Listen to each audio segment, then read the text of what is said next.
The letter is on the table, Holmes. You should take a look.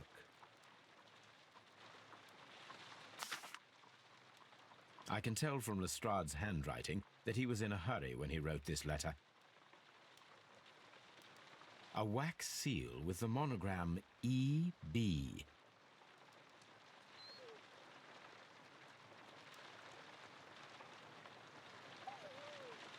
The Brackenstall family coat of arms.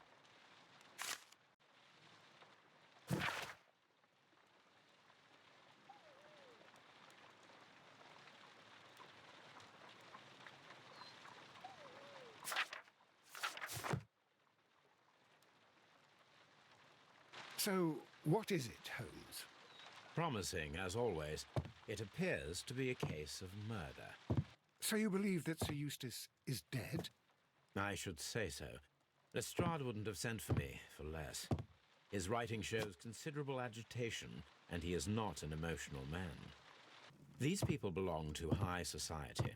The quality of the writing paper, the E.B. monogram, their coat of arms. The crime was committed before midnight. Holmes, how can you possibly tell? Well, it is all thanks to Lestrade. He wrote his letter at 3:30 in the morning. Imagine the chain of events before that. The local police had to be called in. Scotland Yard was notified. Lestrade himself had to make haste there, and finally compose the letter he sent to me. All of that makes for a fair night's work. It makes sense. Lestrade also speaks of the woman he released. That seems to indicate that she had been held somewhere during the crime. Much time has been wasted. Let us find a cab and go to Abbey Grange immediately. I live in hope of an interesting morning.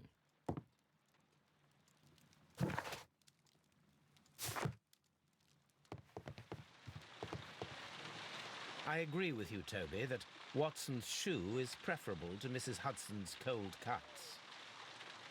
I agree with you, Toby, that Watson's shoe is preferable to Mrs. Hudson's cold cuts.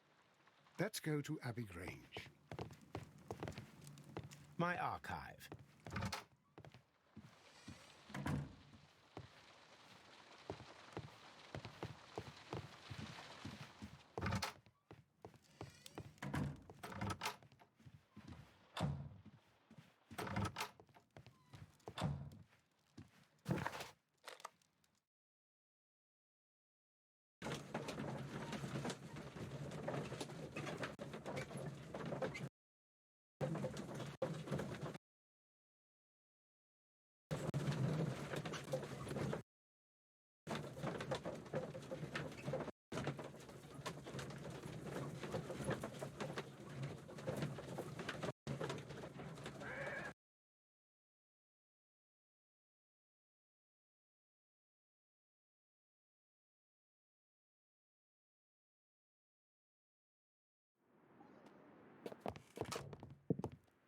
Ah, Mr. Holmes and Dr. Watson, here you are. I'm very glad that you have come, but perhaps I should not have troubled you after all.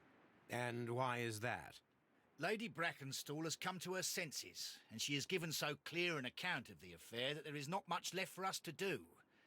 You remember that Lewisham gang of burglars? What, the three Randalls? Exactly. The father and two sons. It's their work. They stole a silver service, which is of great value. Sir Eustace Brackenstall is dead, then? Yes. His head was knocked in with his own poker. A violent act of aggression. Yes, the poor lady. She has had a most dreadful experience. She was assaulted and tied to a chair. But I think that you would best see her and hear her account of the facts. She's in the morning room with her maid to raise a right. Where is the body of the deceased? In the dining room. We haven't touched anything. All right. I'm going to examine it. Very good, Watson. Lady Brackenstall awaits you in the morning room.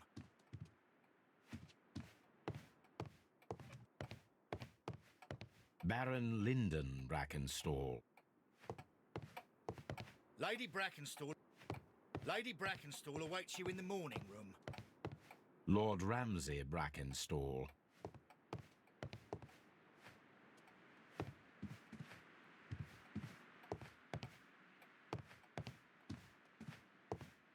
Lord Brigham Brackenstall.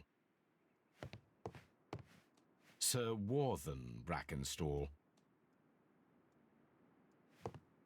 Lord George Brackenstall. The Brackenstall family seems rather austere.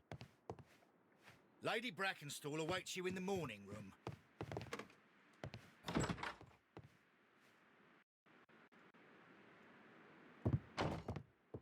Ladies, allow me to introduce myself.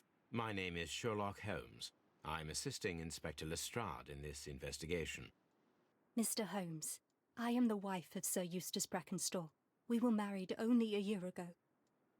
I am sorry for your loss. Please accept my deepest condolences. I suppose that it is no use my attempting to conceal that our marriage has not been a happy one. I fear that all would tell you that, even if I were to attempt to deny it.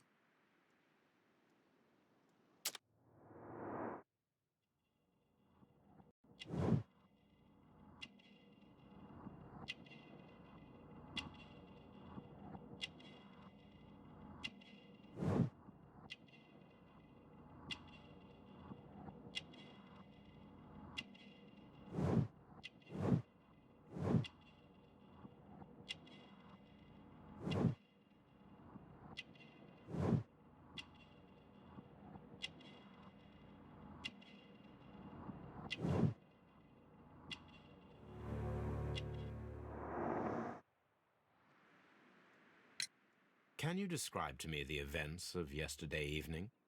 Is it really necessary? I have already told Inspector Lestrade all that happened. Yes, madam, it is. I will tell you then. Sir Eustace retired about 10:30.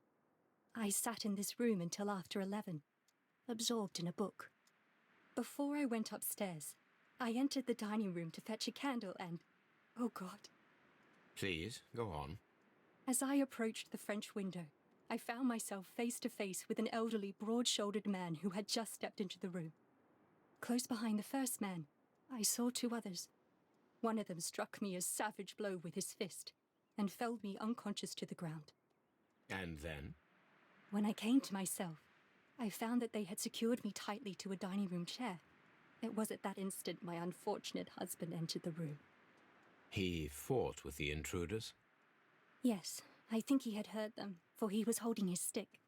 But they were three, and he eventually succumbed. One of them, the elder one, struck him a terrible blow with the poker. I fainted once more. When I opened my eyes, they had withdrawn. Then my brave Teresa came to my assistance. Did these three villains steal anything? Yes, I found that they had taken the silver from the sideboard, but you can see for yourself in the dining room. You mentioned that your marriage was not a happy one. Was there anything specific that was troubling you? He was not a nice man when he was drunk, and he suffered from dark moods, but nothing else. The bruises on your hands are at least 1 week old. Your husband caused those bruises? Oh, do you? Yes, he did. He was very angry at the time. Out of control. Again. Sir Eustace was a drunkard. To be tied to such a man for life is worse than death. Your ladyship? Oh, what a horrible thing to have happened.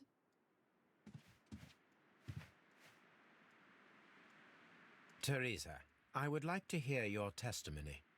Certainly, sir.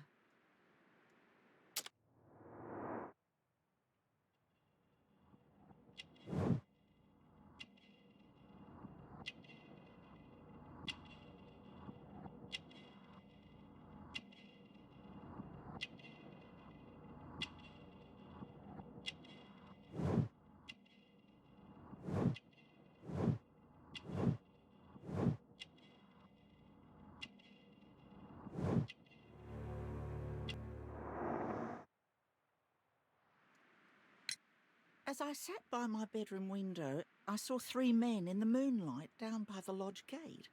But I thought nothing of it at the time. Oh, if I'd known. And then? I went to bed, and it was more than an hour after that I heard my mistress scream. And down I ran, to find her tied to the chair and him on the floor with his head smashed. That's all I know.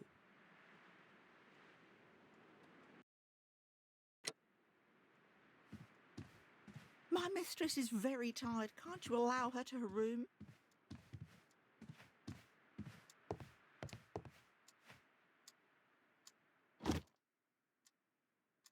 This photograph of Lady Brackenstall and her maid Teresa was taken at a port, but which one?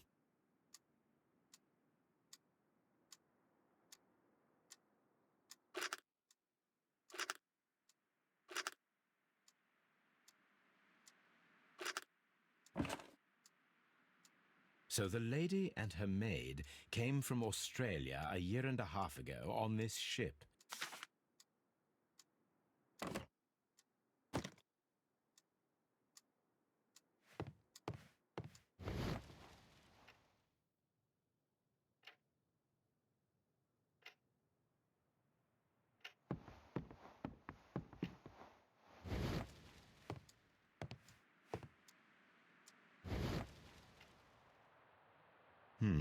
These scratches are most definitely made by the picture frame.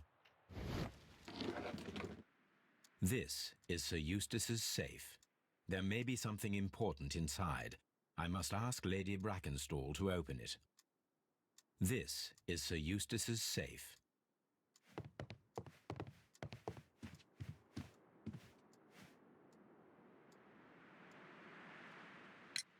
Lady Brackenstall, could you open this wall safe?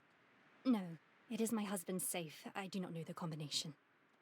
We have to open it. Your ladyship?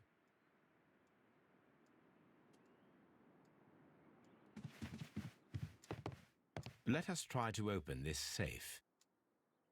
This safe can be cracked. I only have to pay attention. The dial will vibrate when it is set to the correct number.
It is common practice to keep one's valuables in a safe behind a painting. It should not really pose a challenge for a criminal. Antique coins, possibly of value, but they're scattered without care.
Oh, what a horrible thing to have happened.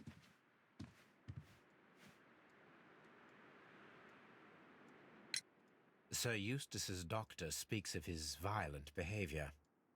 Yes, Sir Eustace was an extremely violent man. A detestable human being, to be more precise. It is true that he once threw a decanter at me, and all because I dared to stand up to him in defence of my mistress. Sly devil. God forgive me that I should speak of him so now that he's dead, but a devil he was, if ever one walked the earth. We met him only 18 months ago. She'd only just arrived in London. Yes, it was her first voyage. She'd never been from home before. Wonder with his title and his money and his false London ways. If she made a mistake, she has paid for it, if ever a woman did. She doesn't have any friends here, so it was especially hard for her.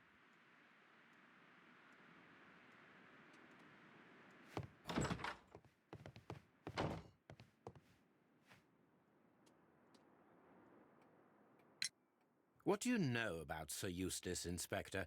What was his reputation? A charming man when sober, but an absolute demon when he was drunk. In such moments he was apparently capable of anything. Why, once he splashed fuel on Lady Brackenstall's dog and set it alight. Another day he threw a decanter of wine at Miss Wright's head. The alcohol seemed to madden him. To the point that we were forced to intervene several times to avoid a scandal.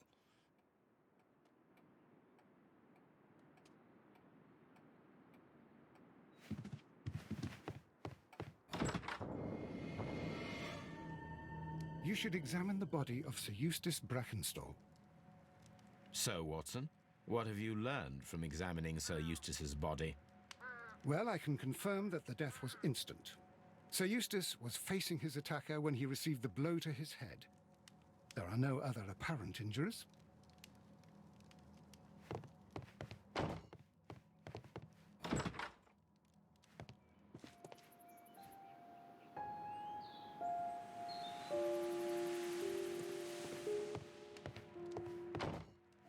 A trapper's hut.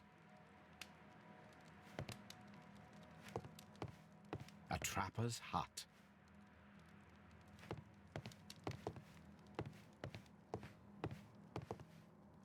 A hunting scene. A hunter's cabin. Antique hunting weapons.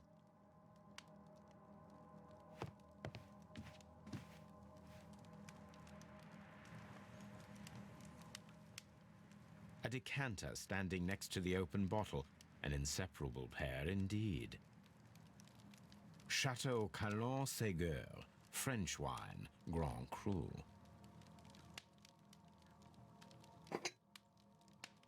There is beeswing at the bottom, as if the wine had not been decanted before being poured.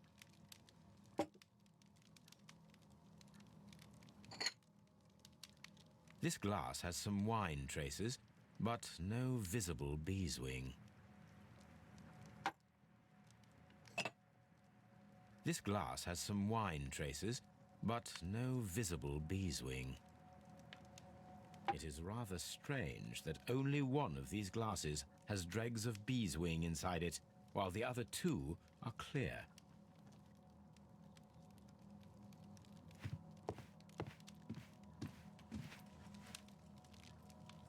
Sailor's knots. That's interesting. This rope was handled by the murderers. We need a scent hound to follow their trail. I will take it with me. This is the chair that Lady Brackenstall was tied to.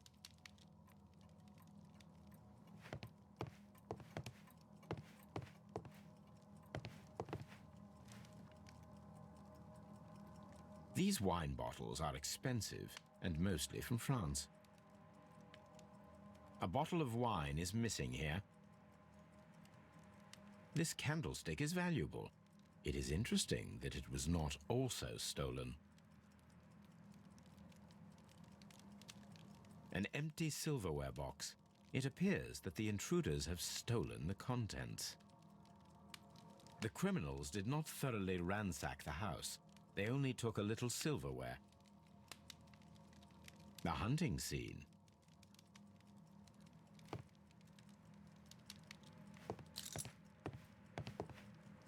This door leads to the upstairs bedrooms. Apparently the criminals did not venture there. A deer hunt.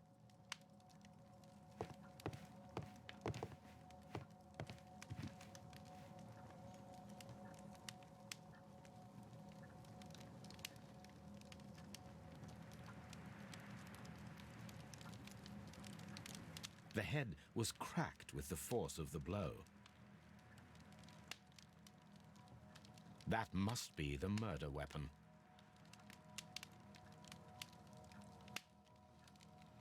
Quite a large stick, a formidable weapon. Barefoot, he had therefore been in bed and did not have time to fully dress.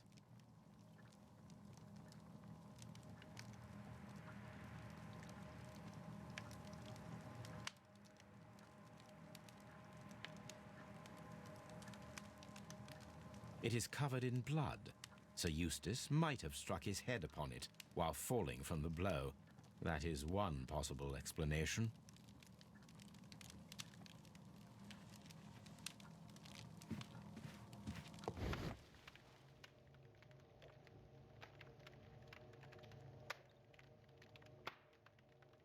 It appears that the bell rope was cut by someone taller than me.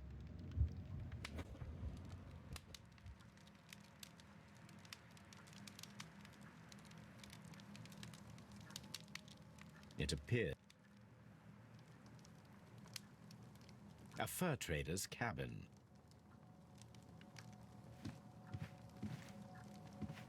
The death was instant.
This door.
There are 3 glasses on the dining room table.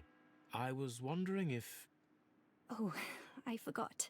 When I came to myself the first time, each of them had a glass in his hand. They might have been a father and his 2 sons. They talked together in whispers, and then they left. Your ladyship? Please leave my Mary alone.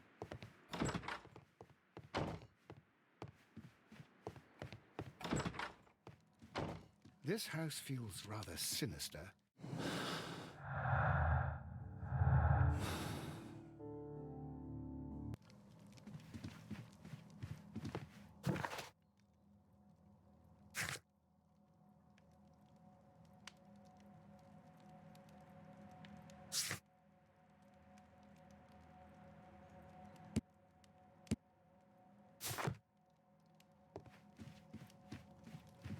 This...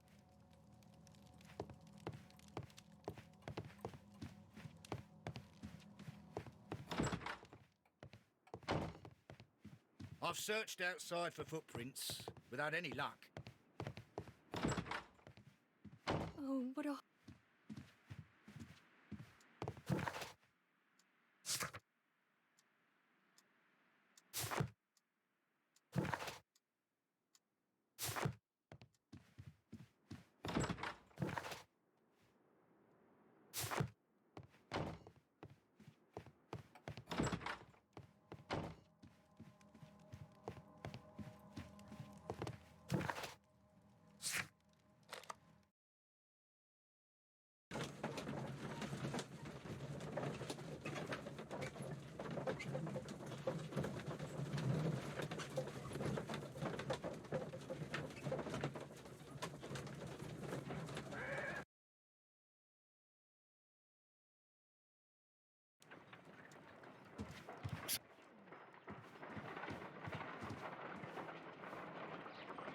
Let us see how the rope was cut.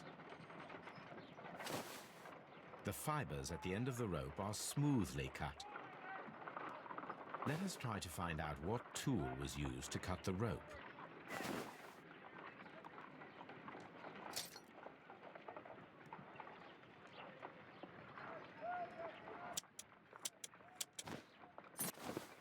The fibers from this cut appear to be different.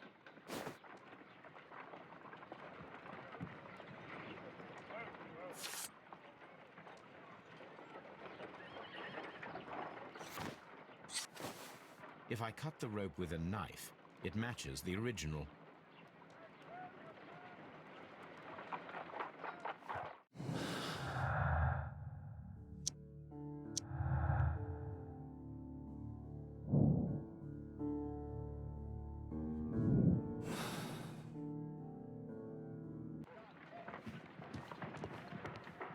Come on, Toby. We need the best nose in the British Empire on this case. I agree with you, Toby, that Watson's shoe is preferable to Mrs. Hudson's cold cuts.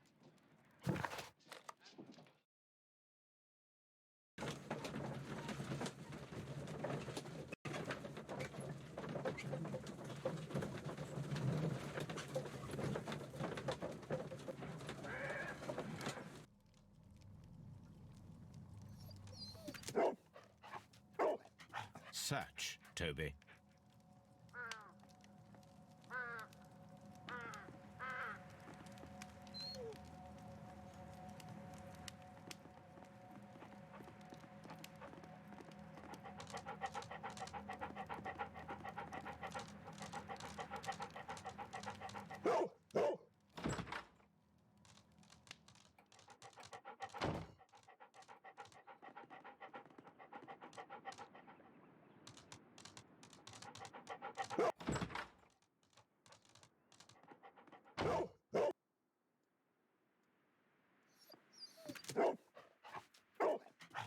Lady Brackenstall was on that chair too, Toby, but we are searching for another trail.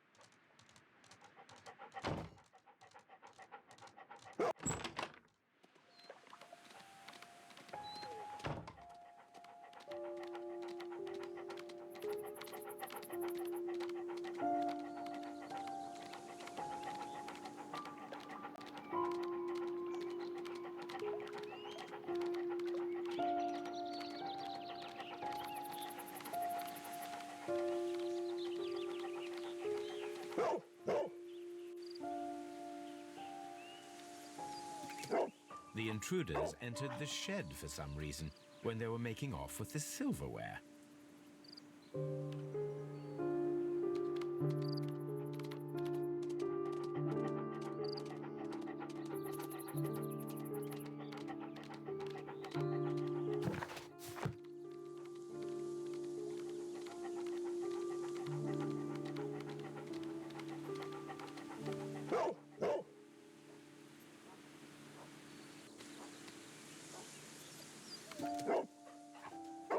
The scent leads to the well. I should check it.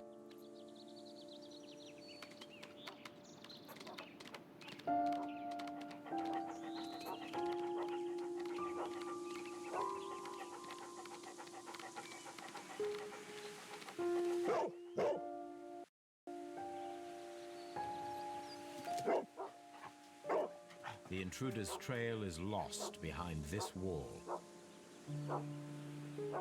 The criminals left the house through the French window. They walked to the shed, then across to the well, before fleeing by climbing over the wall. I wonder why they chose such a winding route.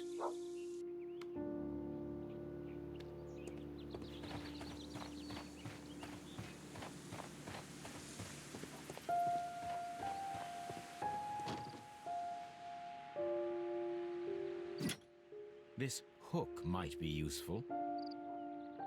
Bags of seed. Some empty bags were recently moved.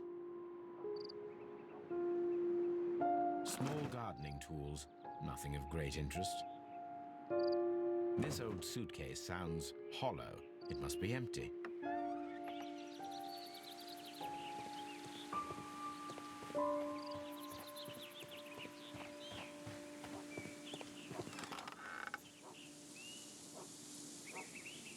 There's something glittering at the bottom there, but how can I reach it?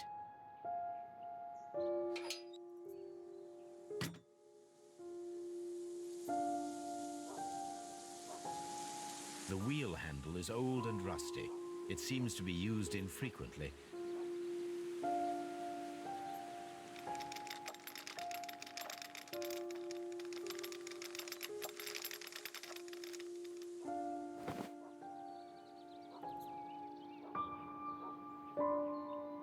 Silverware. This is hardly a coincidence.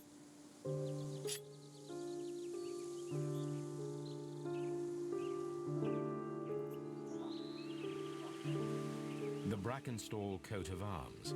It appears that we have found the stolen silverware.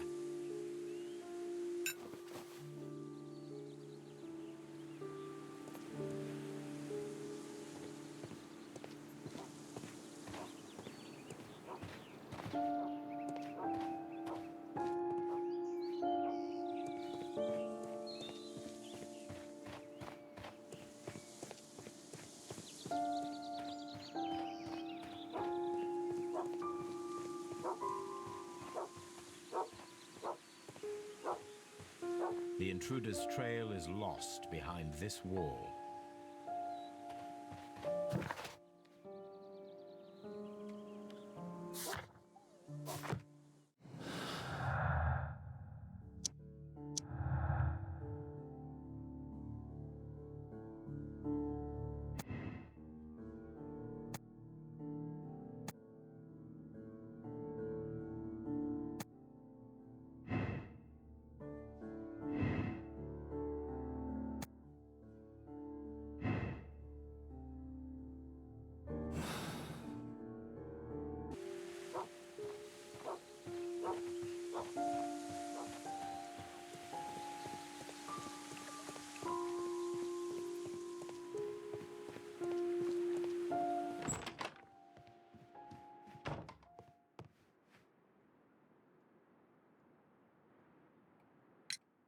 Inspector, I have recovered the stolen silverware. You are a wizard, Mr. Holmes. And where is it? In the garden well. Excuse me? Unique, isn't it?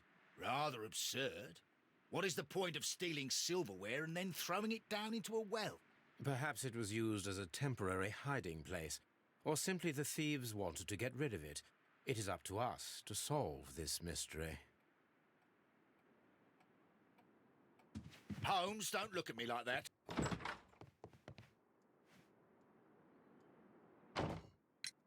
We found your silverware, Lady Brackenstall.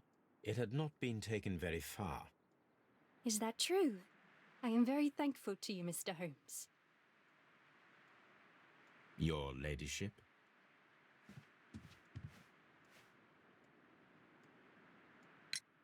We found your mistress's silverware. Oh, that's good news. You really are as clever as they say. Indeed.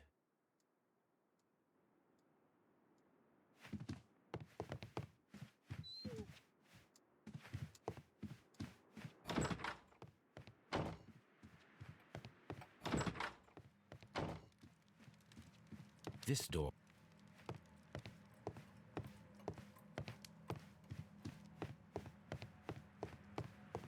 Hunter scene.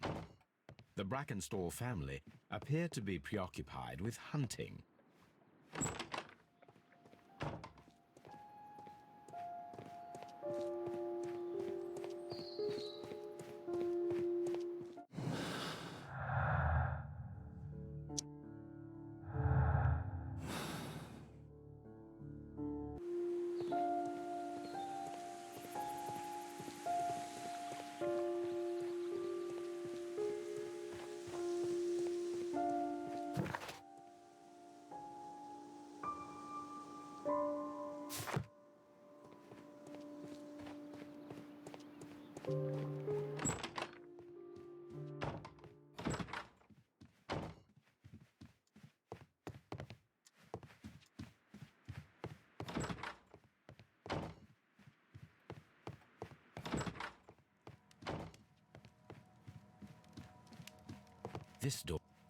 This door leads to a fur trader's cabin.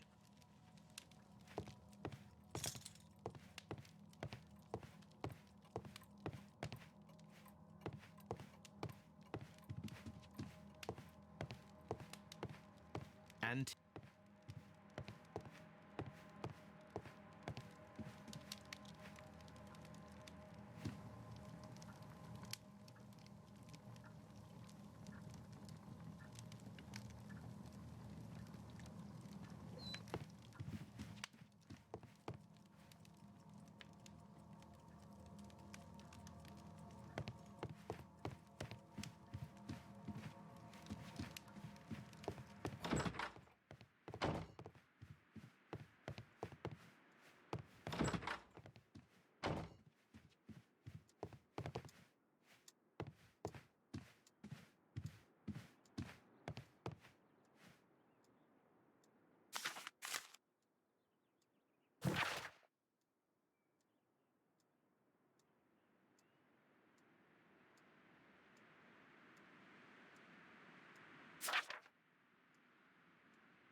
the description of the Randall gang provided by Lady Brackenstall is identical to the one in the Times article.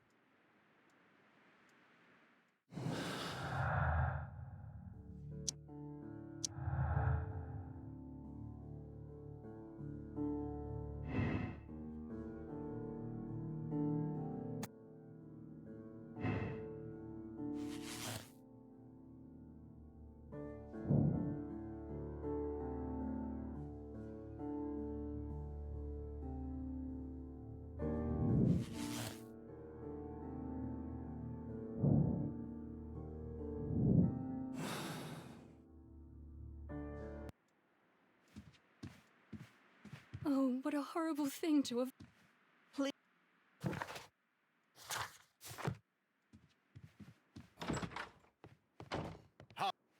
Holmes, don't look at me like that. I don't know what to think about all this.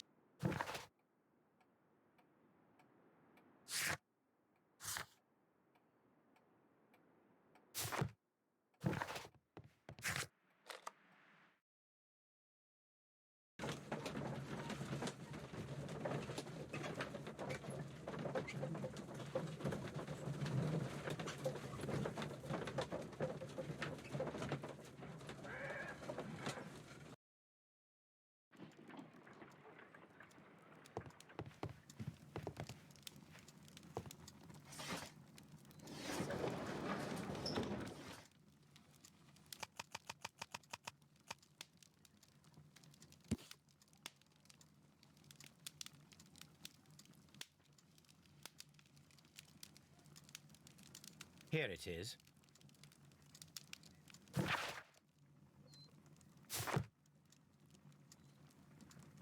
The shipping company, the Adelaide, Southampton, London line, and its address. Interesting. It must be the place where they keep the records, including the one for the crew of the Rock of Gibraltar. I think that if you pretend you're from Scotland Yard, they'll give it to you without any problems. But I have another solution. I'll call in the specialist.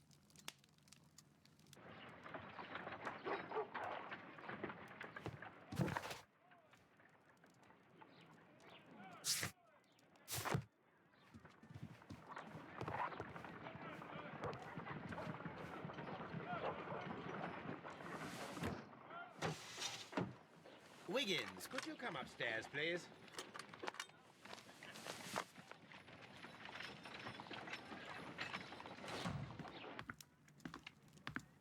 At your service, Mr. Holmes. I need a register, my young friend. If you could borrow it, there will be half a guinea for every one of you. I need the crew list of the Rock of Gibraltar in 1893 and their current employment. I'm straight on it, Mr. Holmes. Do you really think they'll find it, Holmes? My secret police is better than the Yard in many ways.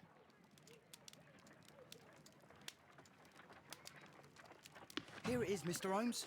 But we can't take it back. It's too risky. Put it on the table. I'll take care of it. Good work, young Wiggins.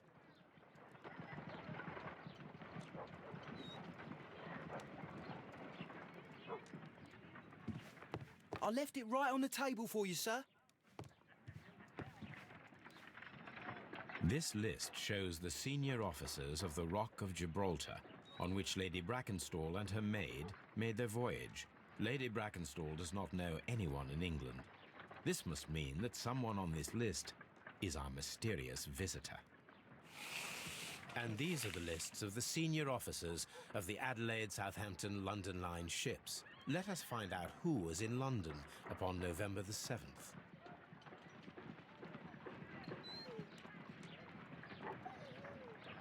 This officer is still at sea, therefore he cannot be involved.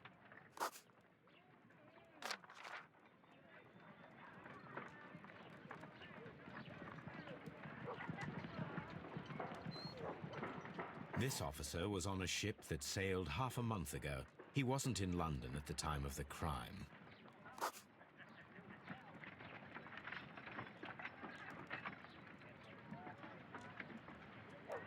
This officer was on a ship that sailed half a month ago. He wasn't in London at the time of the crime.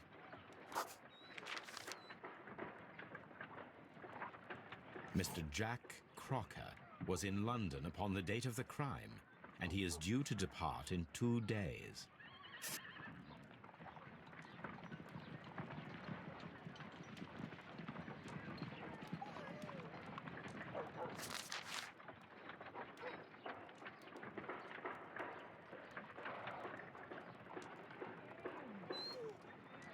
This officer is still at sea, therefore he cannot be involved.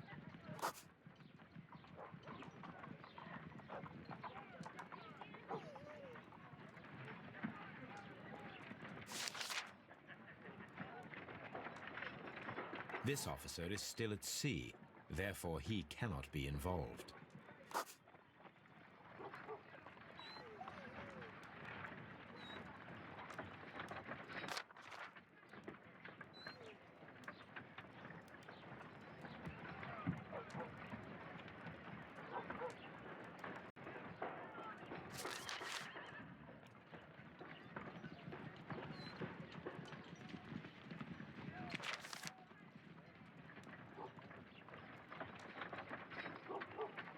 This officer is still at sea, therefore he cannot be involved.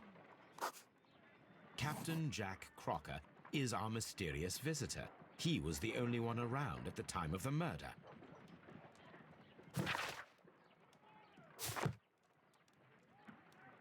This Crocker, do you think... It would be interesting to meet him. Our young friend should be able to find him.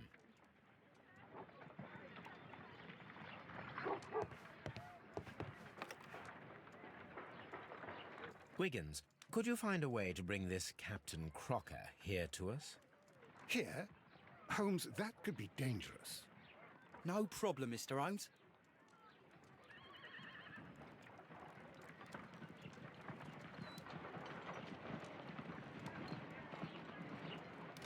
Mr. Holmes, I was informed that you were looking for me, and I'd like to know why.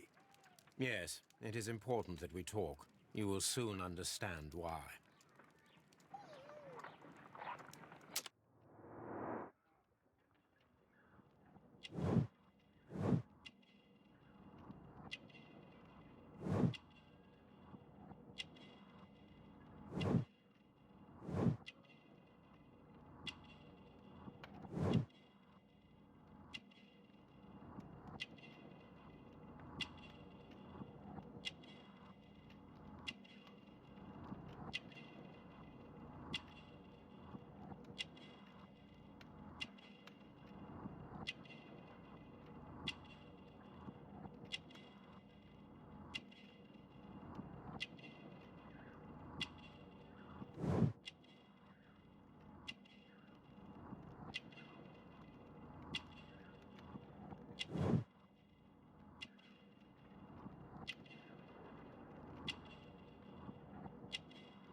You are acquainted with Lady Mary Brackenstall, are you not? Yes, I think I do remember her from when I was first officer, but I still don't see... It seems your relationship went beyond that of mere passenger and first officer. How dare you? Indeed, how reckless a feeling is love, particularly if one is prepared to commit a murder in its name. Explain yourself this instant. You are aware that the murder made the headlines of the morning press. You read the newspaper report, but to your dismay, found it much fabricated. Once you learned that I wanted to see you, you came straight away. You needed to know what I had found. You... and what do you know? That evening, you were with Lady Brackenstall, despite the danger. I'm not afraid, Mr. Holmes. Besides, all of this is just guesswork. You would be right if there was no evidence. What then? Lady Brackenstall was tied to a chair on the night of the murder. And it was you who tied her up. You call that evidence?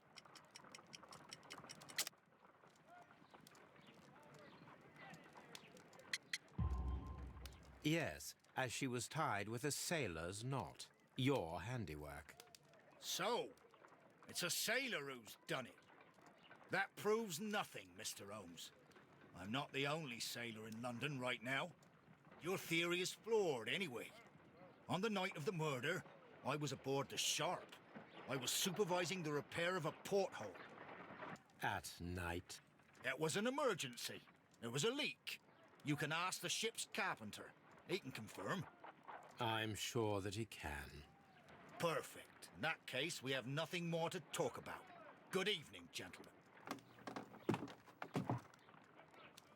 Holmes, what should we do now? Would you like to check his alibi? No. There is no doubt that these men will testify in his favor, and there will be no way to check.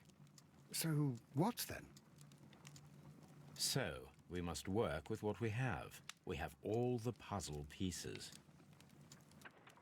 Now I understand why you dissected the bell rope.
Wiggins, could you ask Mr. Crocker to come here again, please?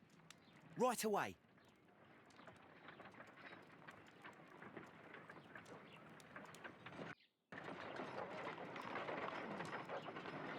Why did you make me come here again, Mr. Holmes? It is over. I know that it was you who killed Sir Eustace Brackenstall. What? I know, because of the height at which the rope was cut. The knife used was a sea knife. The knots were sailor's knots, and not least the sheer force that was put behind the killing blow. And because you are the only one who knows Lady Mary Brackenstall in London. And because you love her. It's true. It is time for you to tell us the whole truth. I admit that I loved Mary madly from the first day that I met her.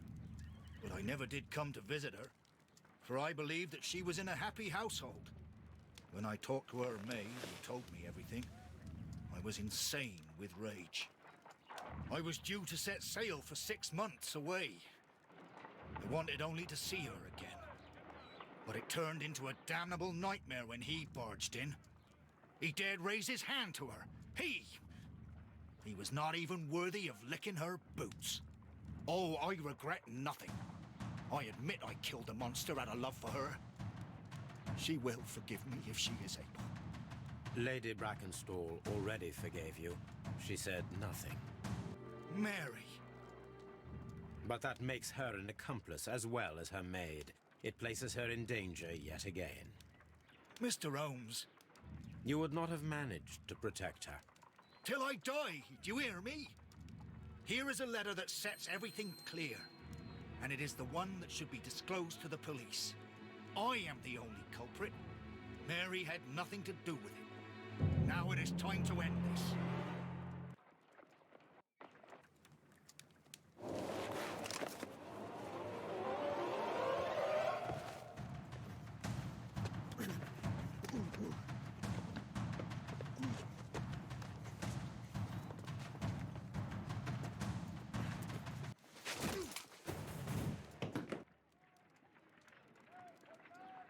Please forgive me, Captain Crocker. I wished only to test your sincerity, and your words and deeds have far exceeded my expectations. See here, Captain Crocker, we'll do this in due form of law. You are the prisoner. Watson, you are a British jury.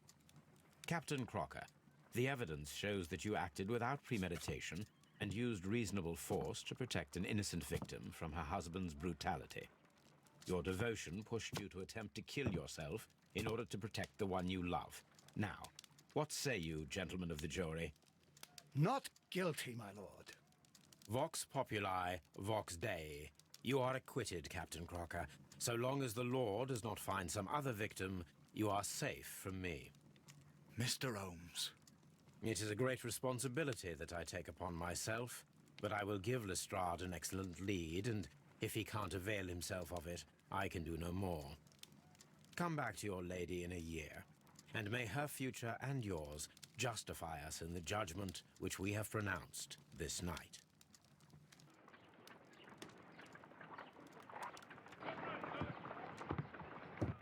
Inspector, I'm afraid that the murderers have escaped us. What? Do you mean to tell me that you failed? Never thought I'd live to see the day. I mentioned the murderers, not the case. It is obvious that the crime was committed by 3 criminals who cannot be the Randalls. You really think so? You only need to find a gang of 3 thugs wandering around. I can trust you to do that. If they exist, I'll catch them. You'll find someone, I have no doubt of it. Goodbye, Inspector.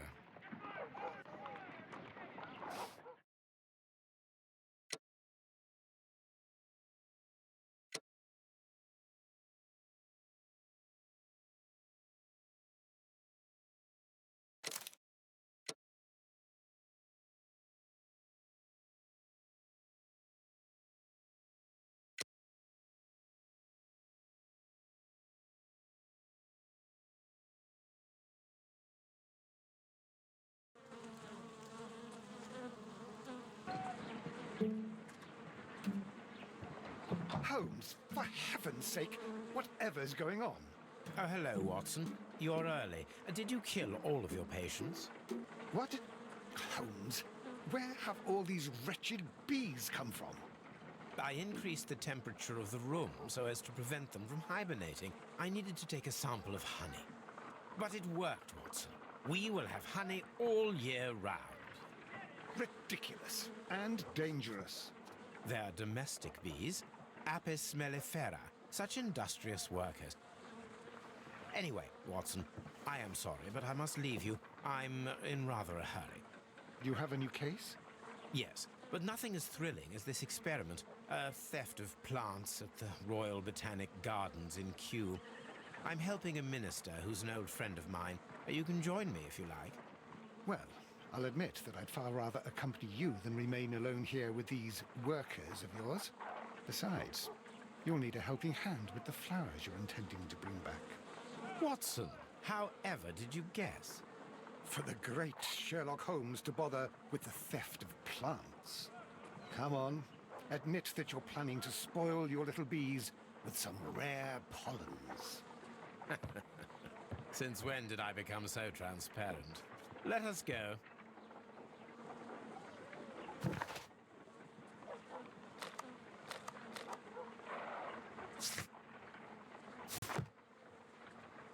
Oh dear, Toby. I wasn't aware that you were Watson's new literary agent.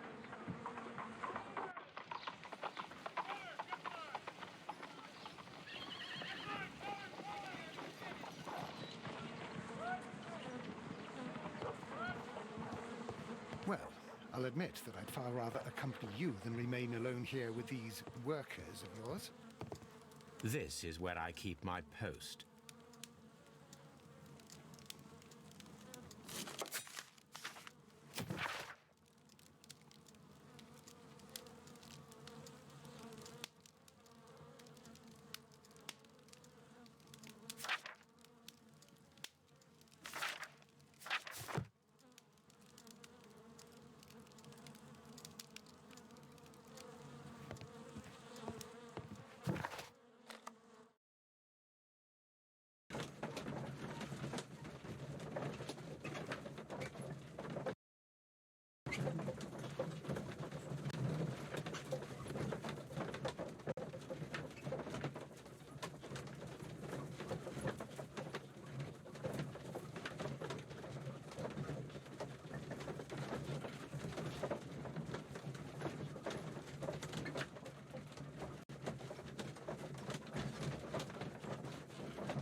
Well, Holmes, here we are at the Royal Botanic Gardens. There's no doubt that this place is beautiful. But are you really intent on investigating the theft of the plants? Yes, of course. What are we doing, Holmes? Let us find someone who could help us.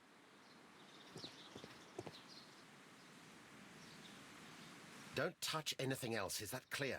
Just go and get a bucket of fertilizer. And without turning it over this time. Good day to you, gentlemen. How may I help you? If you are here for a visit, please do come back on Sunday. I am afraid that it cannot wait. My name is Sherlock Holmes, and this is my friend and colleague, Dr. Watson. We are investigating the theft of plants that took place here 5 days ago. A remarkable collection, I believe. So you're the one in charge, eh? A small favor for a friend. Now, to whom do I have the pleasure of speaking? I am Martin Hamish. I am the Deputy Director of Kew Gardens. And that fellow yonder is Albert. He works here. I am delighted to meet you. What can you tell us about the plants? They were rare and exceptional plants. We presented them at our last exhibition. We haven't removed the stand yet. It is still in the large glass house. We only learned of their disappearance the evening after the exhibition, and nobody saw anything. No doors were forced? No, but I would imagine that for a thief it would be fairly easy to gain entry, for there are no guards here. Well, if you don't mind, we will take a look. Now, you say that it is in the large glass house. Yes, the one just behind me. Just a second, since Albert has nothing else to do. Albert, show these gentlemen where the exhibition was held. How many people work here? Only myself, but occasionally 2 students, Albert, whom you have met, and Miss White.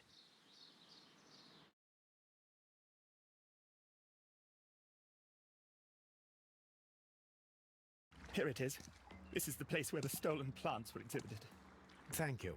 Is there something the matter? Yes, there is. All right, the plants were valuable and rare, but it seems to me that the tragedy that took place here only 2 days ago has been entirely forgotten already. What tragedy are you referring to?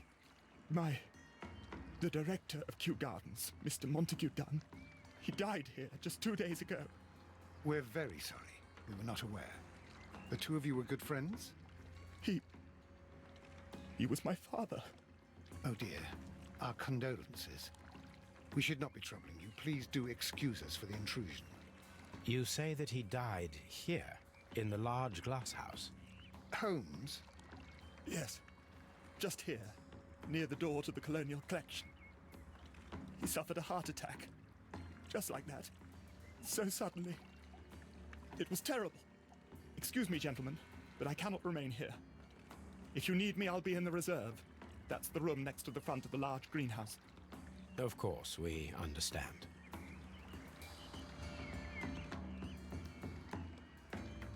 What should we do next, Holmes? The plants were here. All of them were stolen. Do not touch.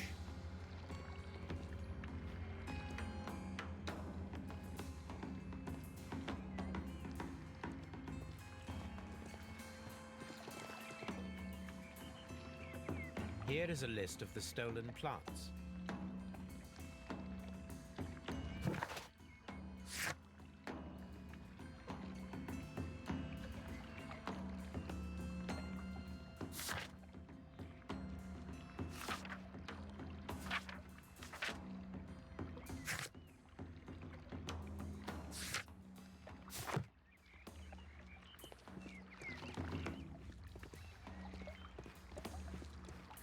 According to Albert, this is where his father, Montague Dunn, was found dead. Blood.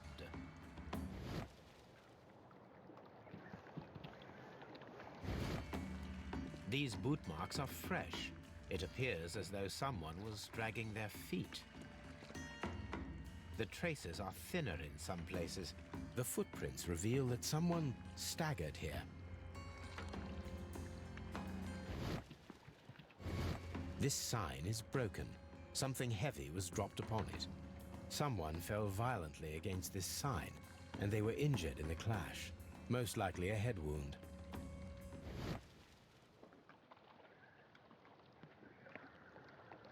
Soil. It should have come from a flower pot.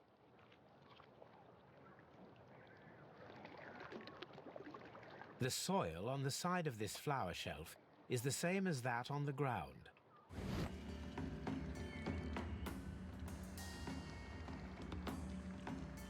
Fragments of a flower pot.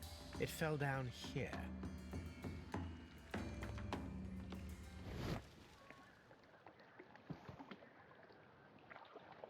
The door was smashed at shoulder height. This door handle is new. It was recently changed.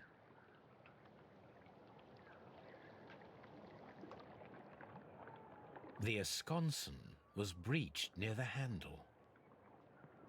The door was forced from the inside of the Colonial Collection room. The handle was changed afterwards. I think we need to inspect the Colonial Collection.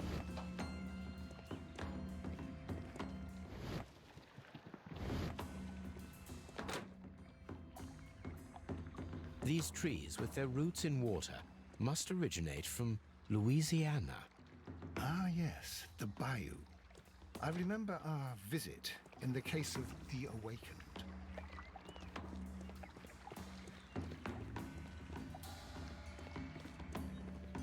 Very strange. Half of the Colonial Collection is absent.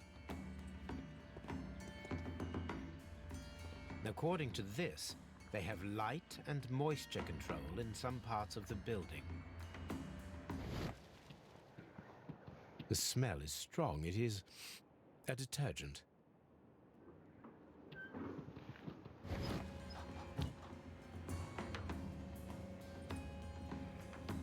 A fragment of marble, most likely chipped from a statue or sculpture.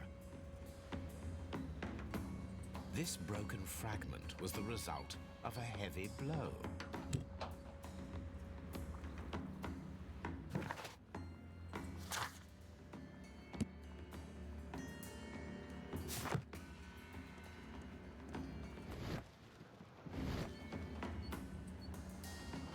This is one of the outlets of the ventilation system.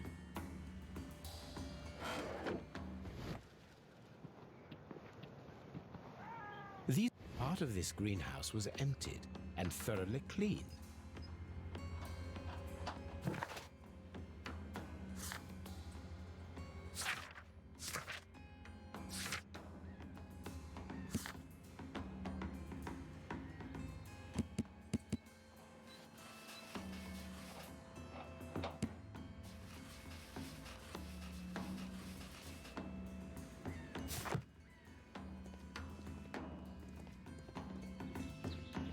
These plants come from all the territories of the British Empire.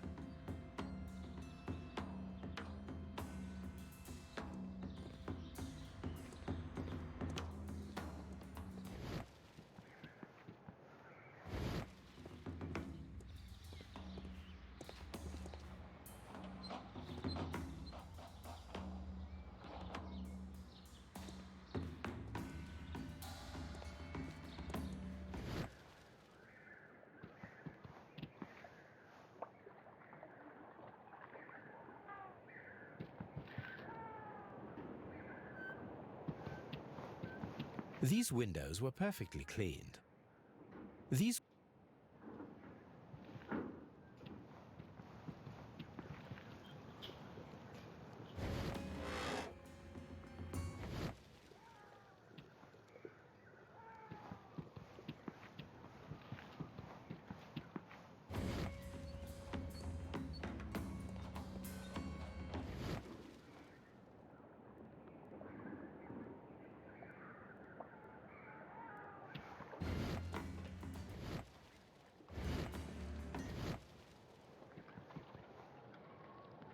This pot was broken fairly recently. A flower pot recently fell down from these shelves and was misplaced. All the clues around here are quite suspicious. I need my imagination to make sense of it all.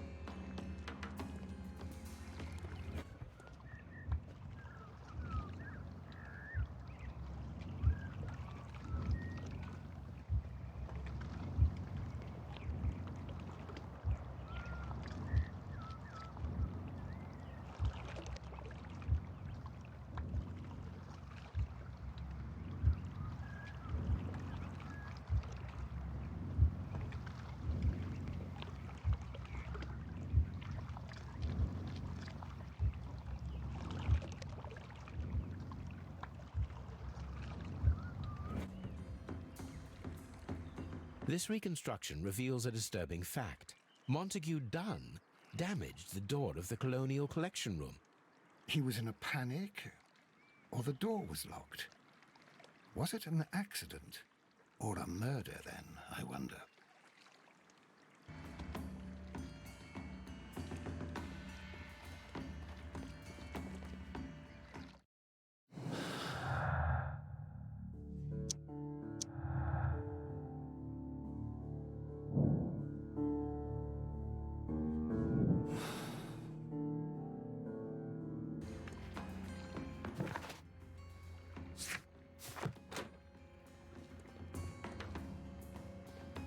According to this, they have light and moisture control in some parts of the building. According to this,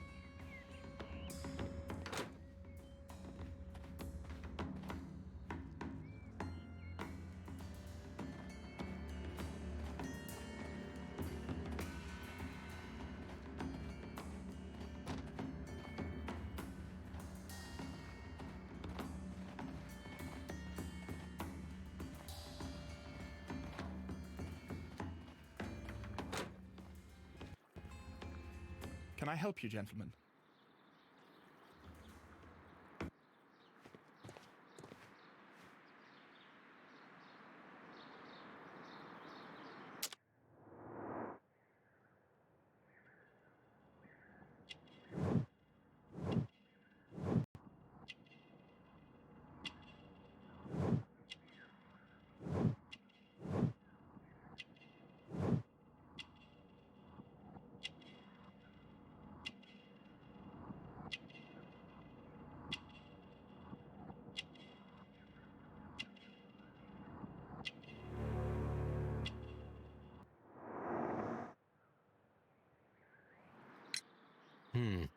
Do you work here?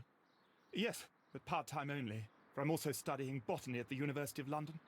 You're following in your father's footsteps, then. That is commendable. Well, even if botany is not my strongest suit, there are people who say that I could be a good manager. Thank you, young man. We shall see you again soon. Palm House.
Albert told us about the tragic death of Mr. Dunn, the late director of Kew Gardens. Tragic indeed. His heart attack was quite unexpected. Thank you, Mr. Hamish. We shall continue our investigation.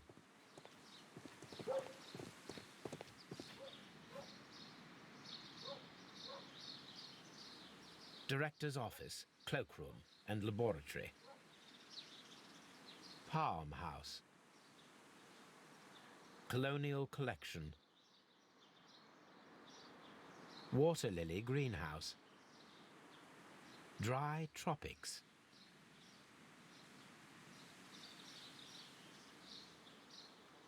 Reserve. Nursery. Seed House. Ventilation system.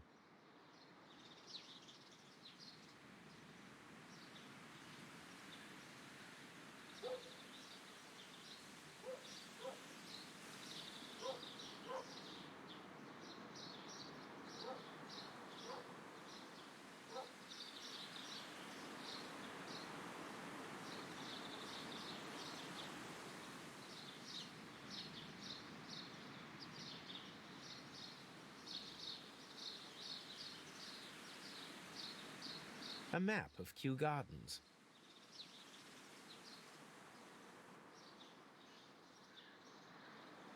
Let's go to Scotland Yard. Locked.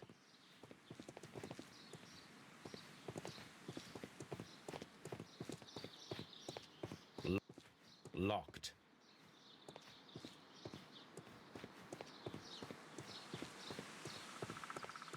Nursery. Locked.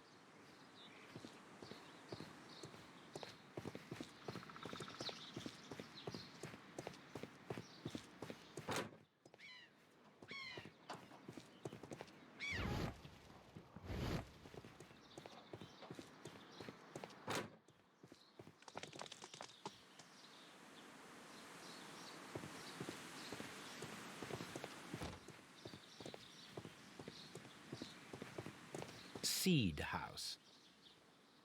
Locked.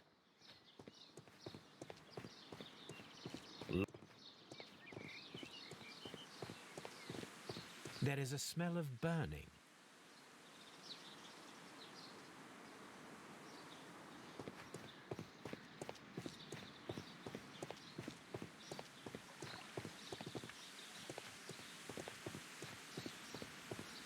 Locked. Locked.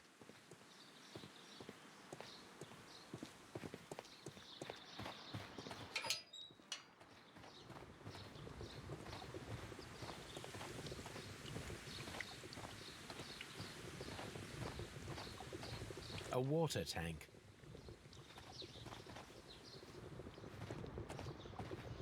A ventilation system. It should regulate the temperature of the staff buildings. A ventilation system.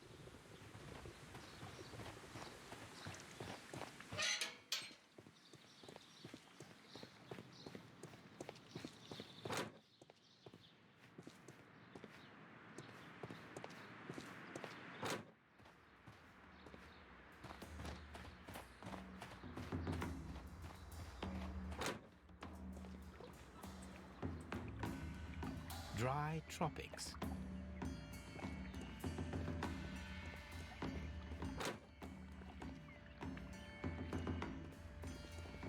Water lily greenhouse. According to this,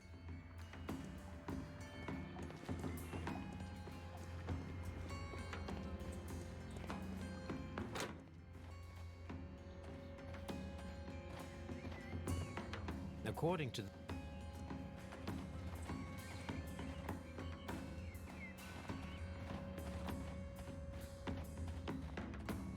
these flower pots are beautiful. They are intended to be used for exhibition purposes. The symbol is not from Kew Gardens.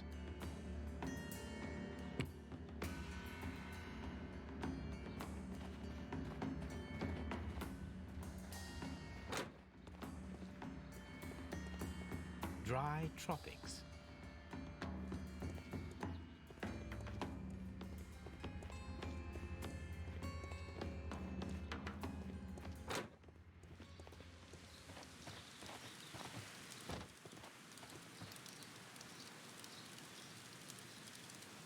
A door handle? Why would anyone throw such a thing in the fire? The door handle to the Colonial Collection and that of the fireplace are made of the same material. The remains of a picture frame. The plants were set alight fairly recently. Some have not completely burned. A protective mask. Someone set it alight, but it did not burn.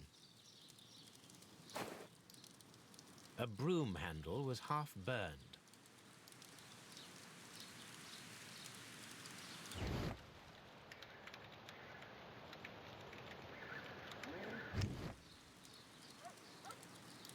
The symbol is not from Kew Gardens.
That is not the one I need.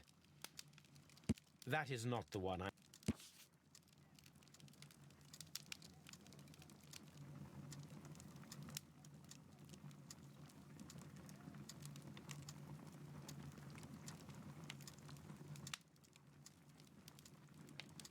Here it is.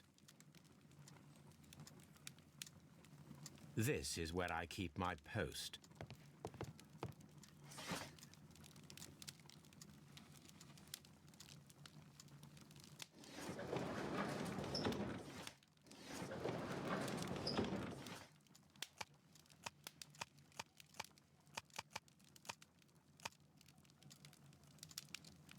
That is not the one I need.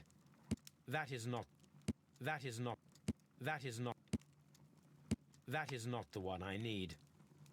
That is not the one I need. That is not the one I need. That is not the one. That is.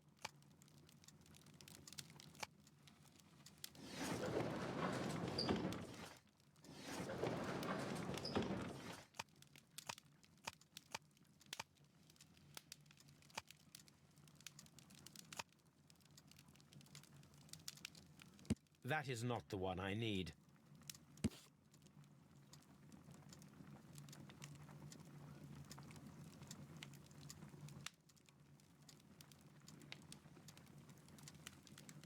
Here it is.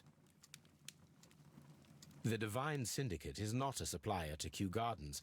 Besides, there is no address here. This is where I...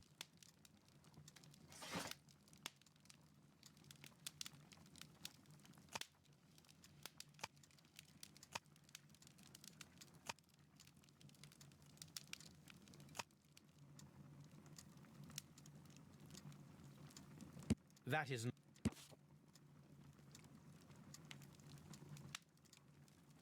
Here it is. My archive. I can always consult with it if needed.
I asked Inspector Lestrade to take Montague Dunn's body to Scotland Yard. It's ready for autopsy, then. It's ready for autopsy, then. A very good day to you, my friend. Is Inspector Lestrade in? I'm sorry, sir, but the inspector's absent at the moment.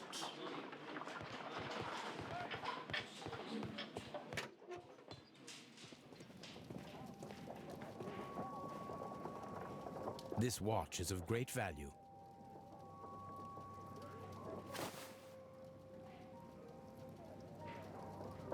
A membership card for the London Crest Club. A beautiful feather pen of a good make.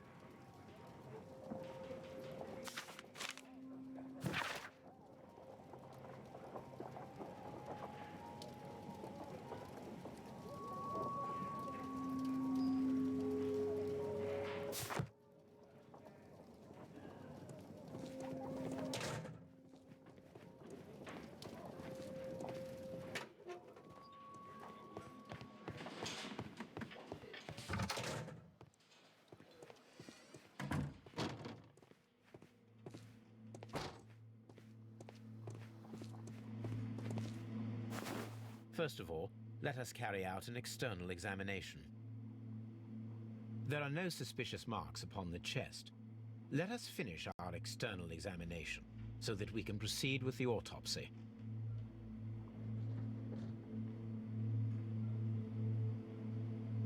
There is an injury to the skull, most probably caused by the fall in the water lily greenhouse.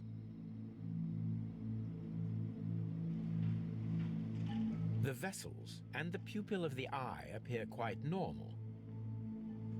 The air from the lungs carries a faint floral aroma.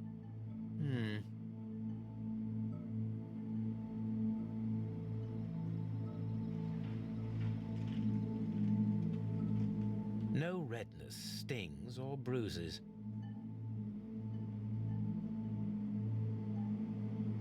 Nothing suspicious here. Now, let us examine the internal organs.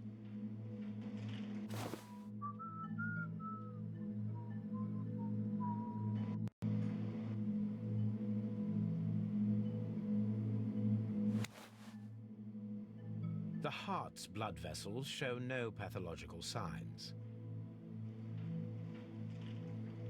The heart tissue shows no visible pathological signs.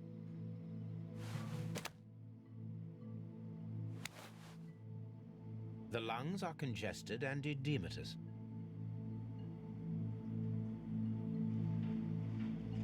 The tissue on the inferior lobe of the right lung is damaged, most probably caused by toxins from an unknown plant.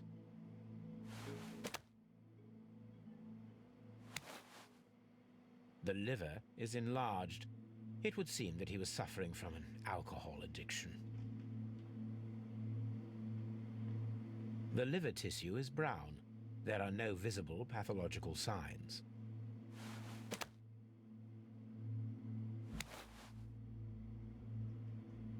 The stomach tissues show no visible pathological signs.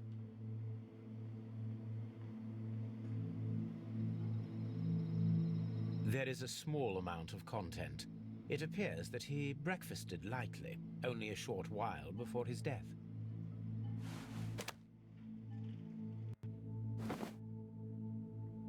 My suspicions have been substantiated.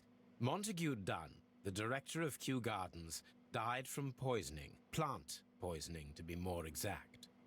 You mean... Yes, it is murder. We should inform Lestrade. Yes, but do remember, Watson, that I discovered the murder. The challenge is mine. The challenge, Holmes? We need to locate that deadly plant. Such a perfect murder appeals to me. Murder of any kind appeals to you. Is that all we need to do? No. We also have the people working at Kew Gardens. Martin Hamish and the son of the victim, Albert Dunn. And also Miss White, of whom we spoke with Mr. Hamish. Should we bring them all here for interrogation? No. A few innocuous questions at Kew will suffice, as well as a discreet delve into their personal affairs. Yes, Watson, it is time now to open the doors. Even those in the staff building. I suppose that is necessary. We should also be concerned with the victim himself. After all, we don't know very much about Montague Dunn. You're enjoying this already, aren't you? More than a little.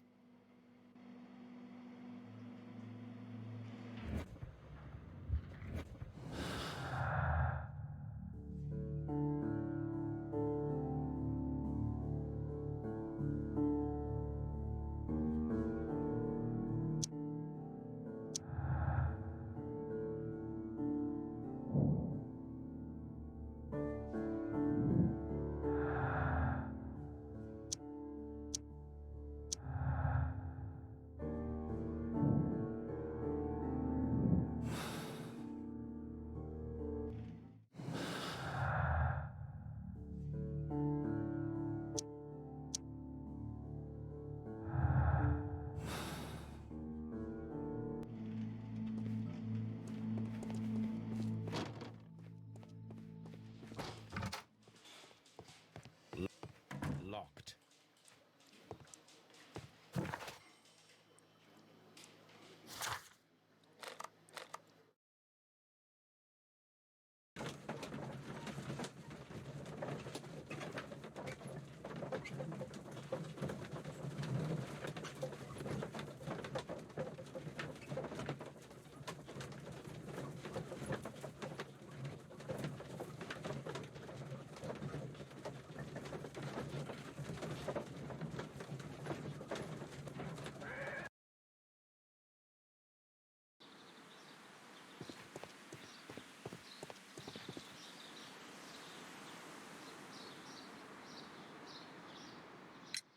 Mr. Hamish, can you explain to us what happened to the colonial collection? It seems somewhat depleted. But, most likely maintenance work, tidying up. You're not sure, then? But you're the deputy director. Well, I am busy. I cannot be everywhere at once. As deputy director, how was your relationship with Montague Dunn? To be honest with you, Mr. Holmes, it could have been better. You see, every Tuesday he would carry out his inspection of the gardens, but it was solely to make an impression, great pretense that he cared at all. He would give out absurd orders, ignoring anyone else's opinion. He would then disappear for the rest of the week.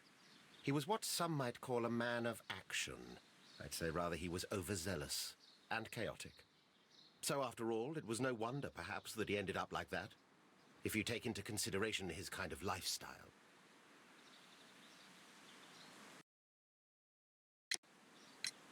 You mentioned that Mr. Dunn led a particular lifestyle. Well, it's no secret that he enjoyed, celebrating, shall we say? He was a member of the London Smart Set. He was famous for it. That and... And? He had an eye for the ladies, to put it mildly, Mr. Holmes.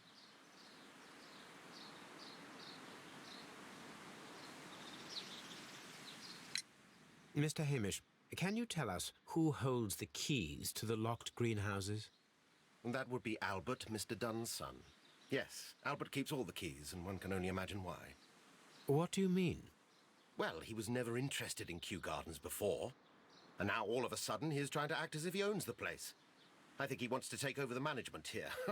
He'd do better to leave that to me. He has no experience. No, none at all. What is your opinion of Albert as a student of botany? He's useless. I often tell him so, and I can only give him cleaning tasks. Botany is not his life's work, and his father well knew it. He was furious about it. He was? Oh, yes. He forced his son to work here, and he never missed an opportunity to criticize him publicly. Are you able to elaborate on that? Well, for example, with our last exhibition here, Mr. Dunn had Albert make a presentation speech.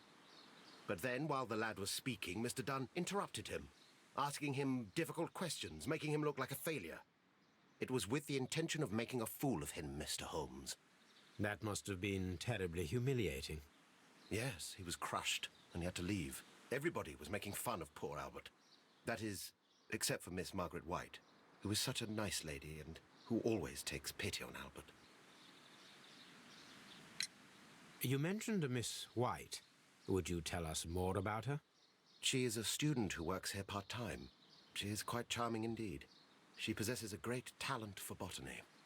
You should take a look at some of her experiments that she carried out in the laboratory. Ah, if only she were not so naive.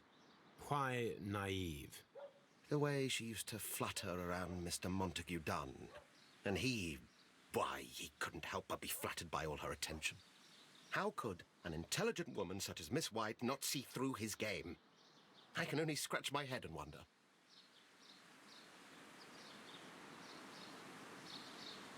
Thank you, Mr. Hamish. We shall continue our investigation.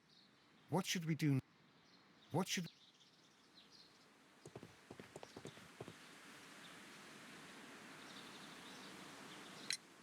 Tell me, Mr. Hamish, do you grow the more deadly variety of plant here? You mean insectivorous? Yes, but nothing larger than that. Are you aware of the Divine Syndicate? The Divine what? Is this a joke? No, I am quite serious. What a ridiculous name. Anyway, I have never heard of this syndicate. Thank you, Mr. Hamish. We shall continue our investigation.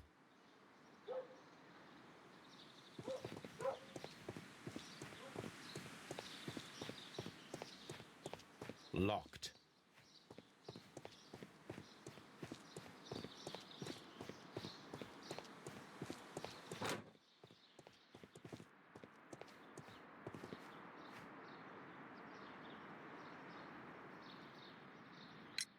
Who is Miss Margaret White?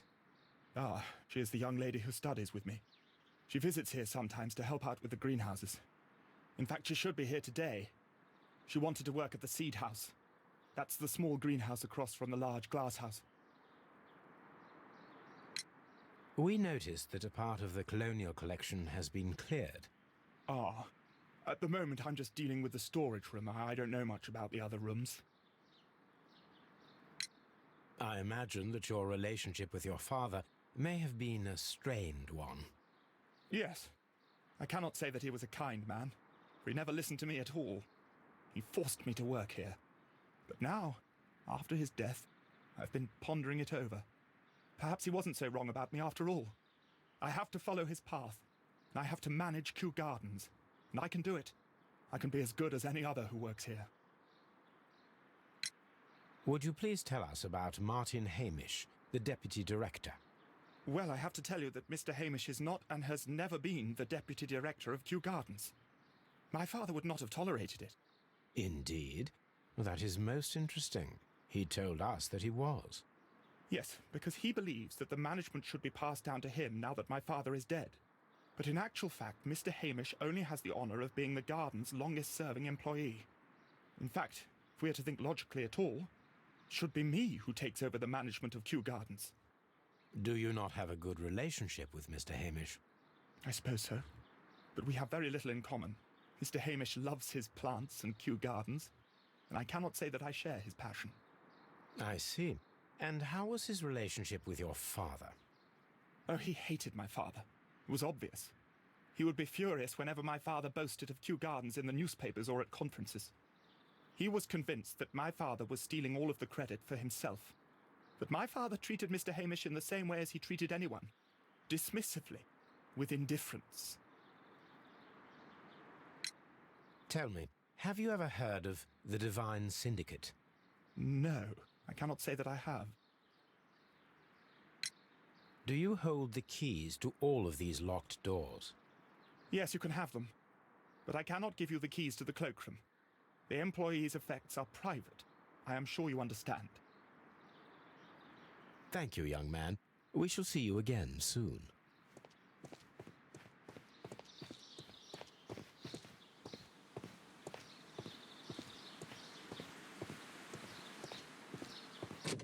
Locked.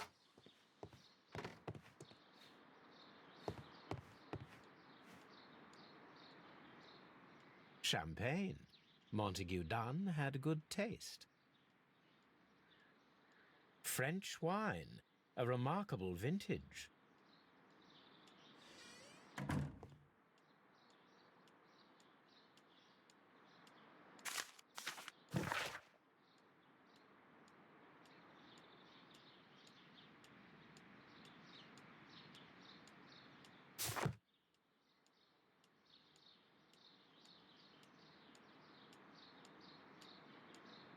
Newspapers discussing Kew Gardens.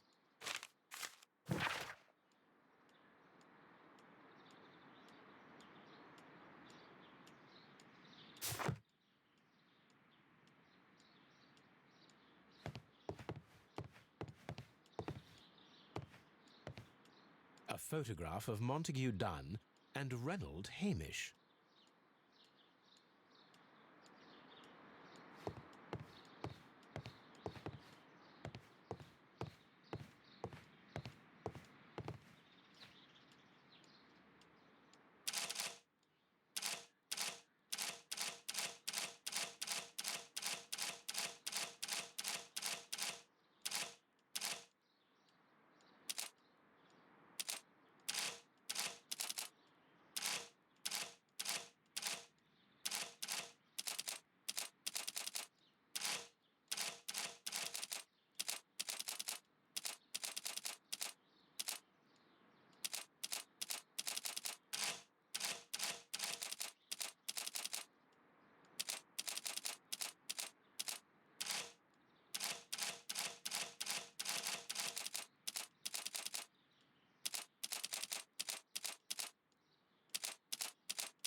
I suggest that we don't tell Miss Margaret White about this document.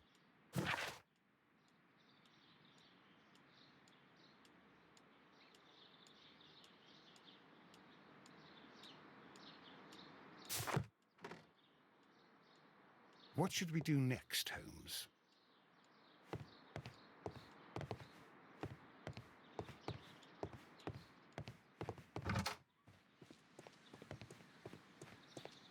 Lock. Lock. Holmes, Albert Dunn didn't give us the key to this door. It does not matter. We will open it.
Open.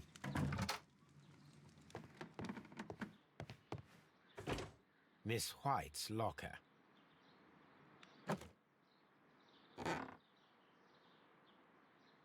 These jewels must be worth a small fortune.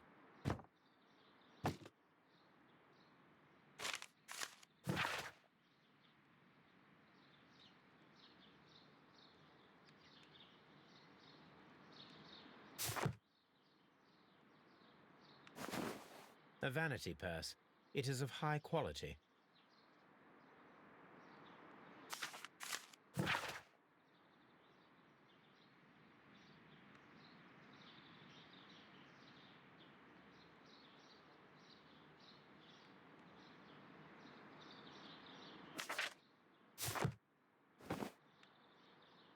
Apparently, Miss White is a capable student. A draft of the letter that Miss White sent to her parents.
Martin Hamish's locker.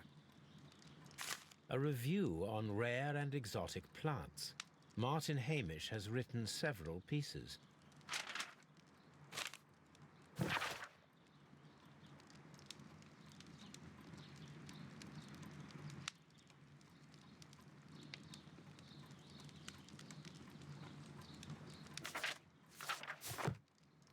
Martin Hamish studied chemistry. Interesting.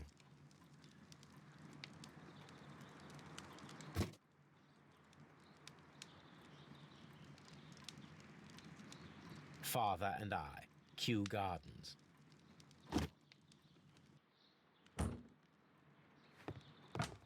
Albert's locker. A rejection letter from the British Royal Naval College.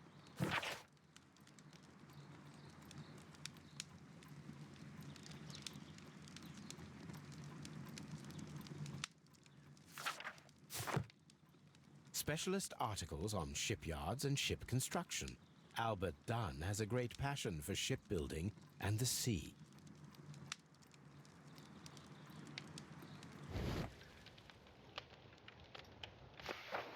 Young Albert, standing with a woman in front of London University.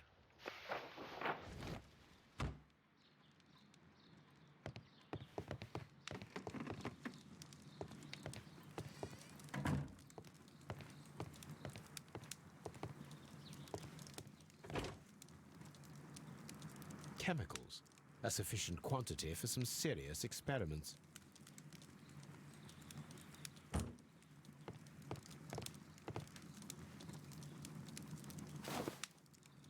A botany book. This student's book belongs to Albert.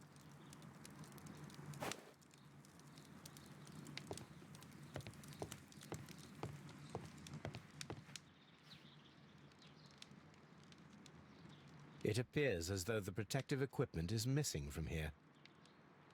Gloves, waterproof aprons, everything one might need for self-protection. Do they grow dangerous plants here?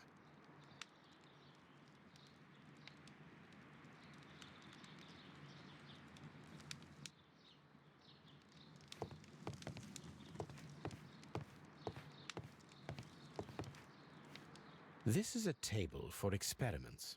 It resembles my own. Only this one is kept in good order, Holmes.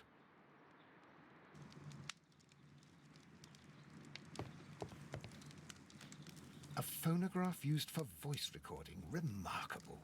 Yes, this is quite a modern laboratory.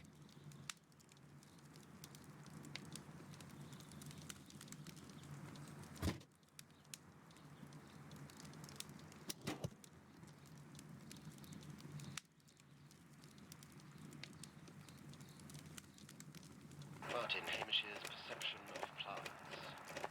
The notion of communication in the plant world has long been considered marginal, yet I remain convinced that some plants do indeed transmit chemical signals in the event of attack. A study report by Martin Hamish.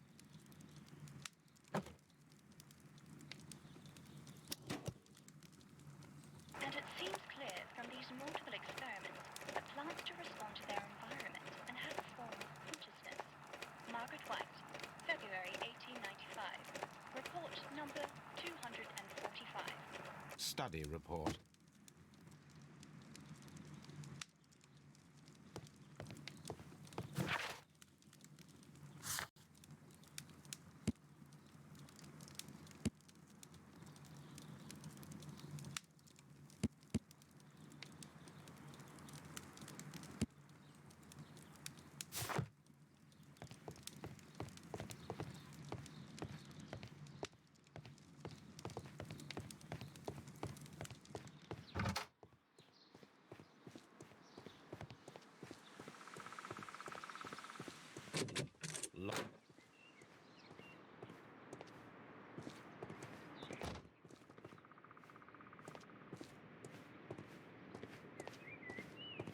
These young plants must be delicate if they are kept in the nursery.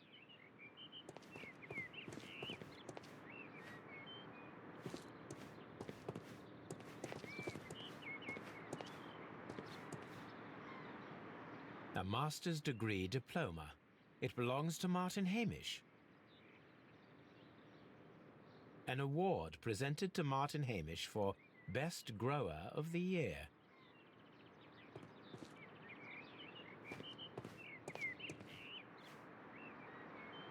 A thesis written by Martin Hamish.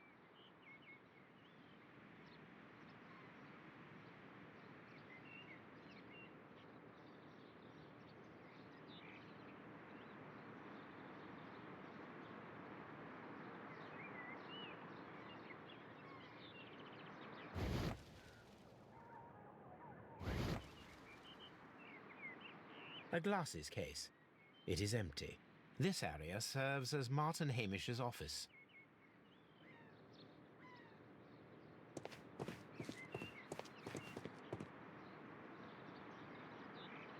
We can see the interior of the Colonial Collection Room from this window.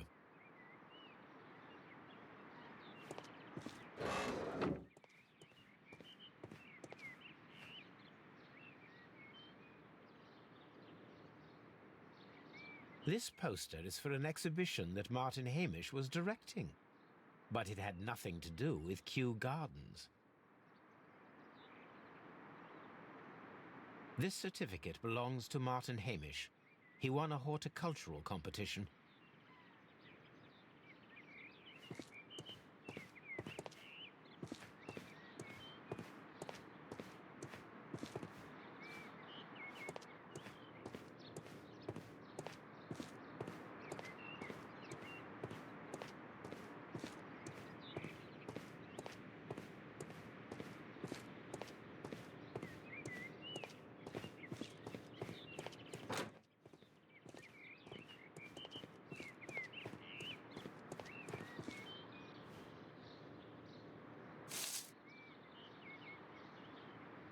It is a bust of Montague Dunn.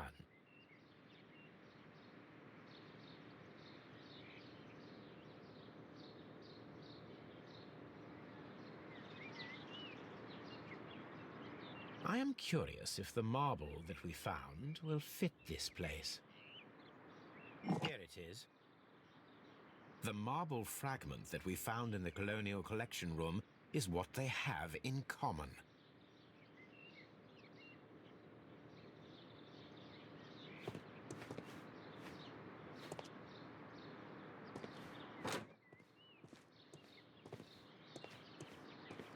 The seeds of plant species are stored here.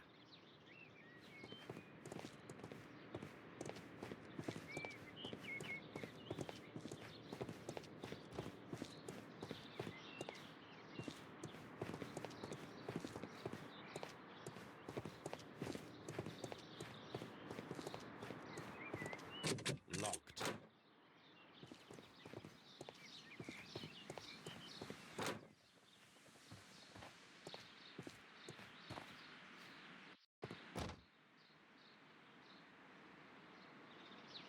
Good day to you, miss. You have some very beautiful plants here. Why, thank you, sir. And good day to you, too. But Oh, I do beg your pardon. My name is Dr. John Watson. This is my good friend, Mr. Sherlock Holmes. I am honored to make your acquaintance, gentlemen. My name is Margaret White. Excuse me, but are you Sherlock Holmes, the great detective? Yes, I am he. What a pleasure to see you here at Kew Gardens. Are you working on a case?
Yes, a theft of plants that took place here a few days ago after their most recent exhibition.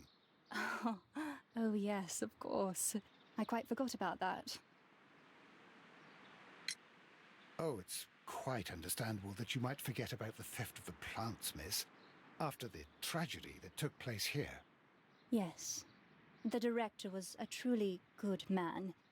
It is such a terrible misfortune. Would you happen to know why part of the colonial collection was cleared? No, I have never been there. Do you work here? Part-time only. I am a biology student at the London University. I attend the same classes as the son of Mr. Montague Dunn. That is how I found my chance to work here for part of my thesis, you see. It is a great honor. How well did you know Mr. Montague Dunn? He was a master, a great leader. I saw him almost as a spiritual father. He had an exceptional nature? Oh, yes, indeed. He was always so active and so optimistic, and very nice to me. Although he could behave harshly towards his son. Why so? He loved his son dearly and wanted the very best for him. It made him extremely demanding. Albert, who is naturally shy, suffered because of it.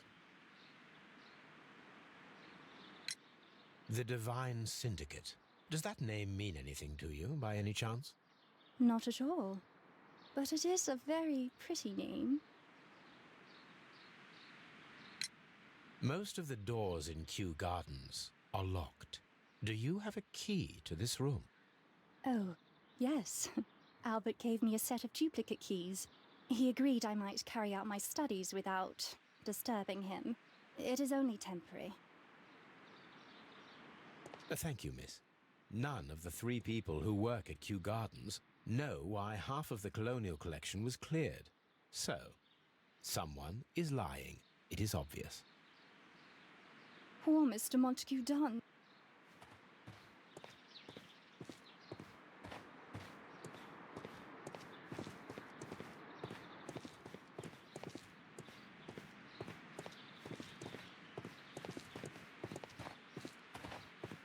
From here, we are unable to see the interior of the colonial collection room.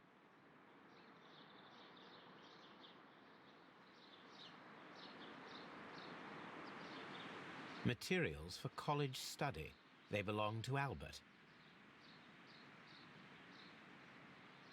These leather gloves are new and of good quality. They do not appear to have been used. This place serves as Albert's office. A book about ships. Nothing at all to do with plants.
According to this,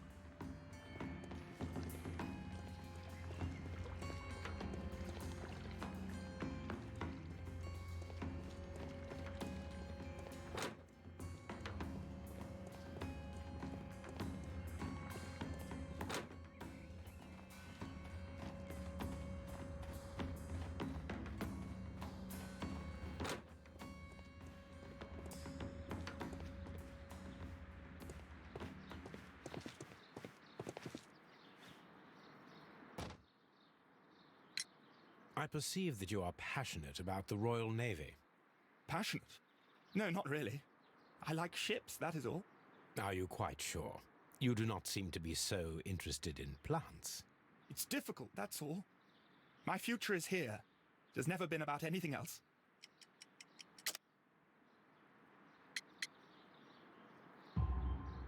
And yet I know that the Royal Naval College rejected your application. Ah, you truly are as clever as they say. Yes, that's correct. And in fact, my father was strongly against the idea. He did his best to ruin my plans, although I almost did succeed. But my dreams were shattered, Mr. Holmes. Thank you, young man. We shall see you again soon.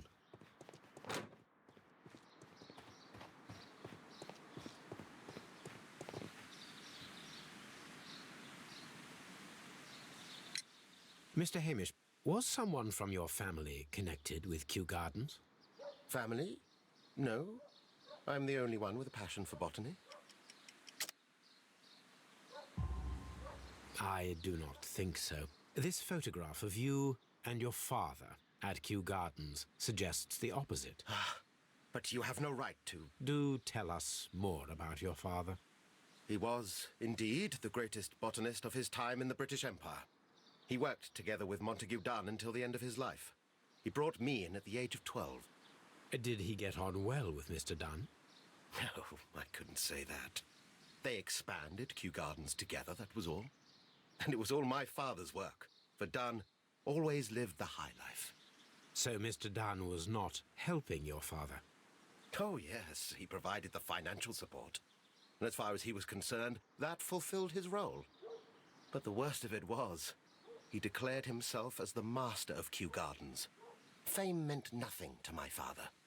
So it was easy for Mr. Dunn to take all the credit. There is a bust of Montague Dunn in the nursery. A bust? Oh, that old thing. Further proof of that outrageous ego of his. But why in that room in particular? Oh, I don't know. It has always been there.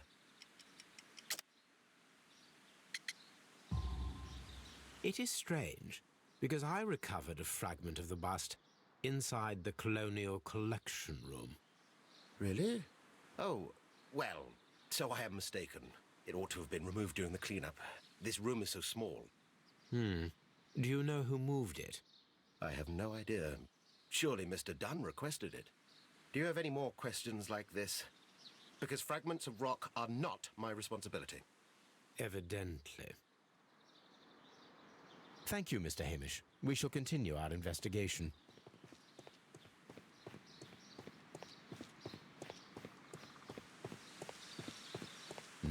Nursery.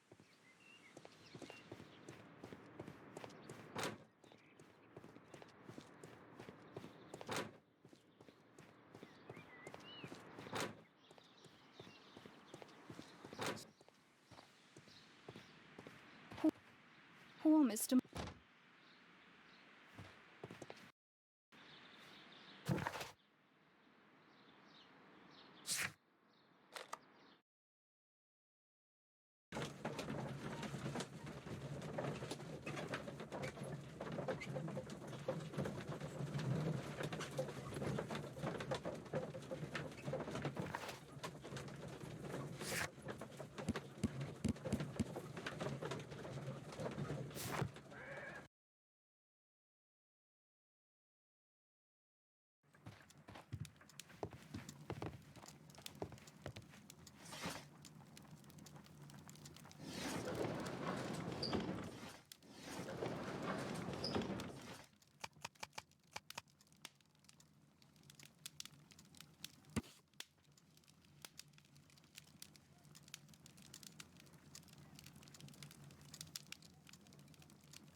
Here it is.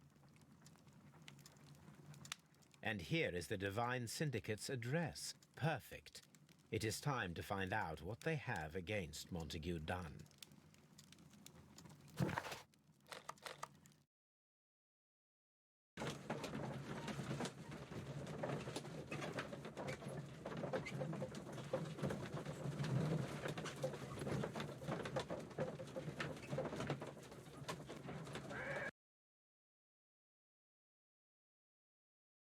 This place is beautiful, Holmes. Its atmosphere is remarkably soothing. Let us find someone who could help us.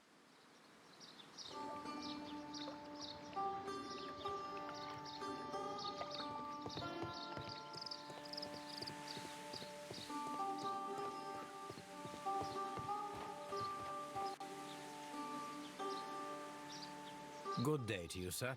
My name is Sherlock. I am exalting the sap. A while can you wait? From the trace of elements and moreover from the quality of the ambient geotropism it depends. Therefore, please, mind my gravitropism. Its balance. Do not disturb. Disturbed is most definitely the word. There. Completed is the symbiosis. Welcomed you are. To introduce myself, I am the Green Grand Mystic. The Green Grand Mystic himself? This is me. Who am I speaking to? We are two gentlemen who are extremely interested in the vegetation philosophy that is advocated by this establishment. Listening to you, I am.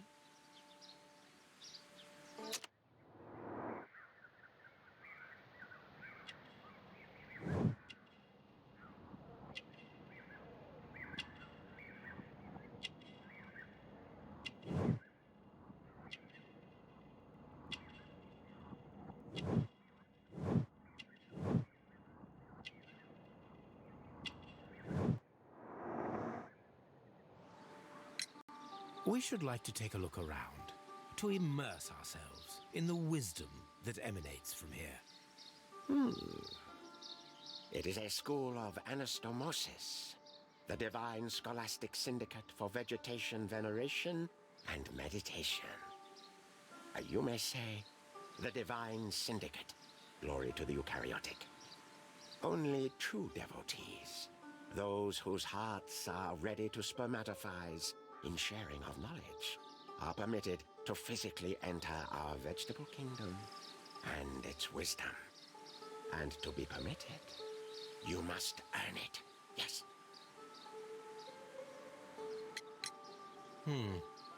We visited Kew Gardens, and we found your symbols on their flower pots. Coincidence, I am thinking. They would scavenge our refuse. It would not surprise me. It was merely an observation. Green Grand Mystic, we are ready to become devotees and gain access to your temple. What is the name of our Lord, our God King?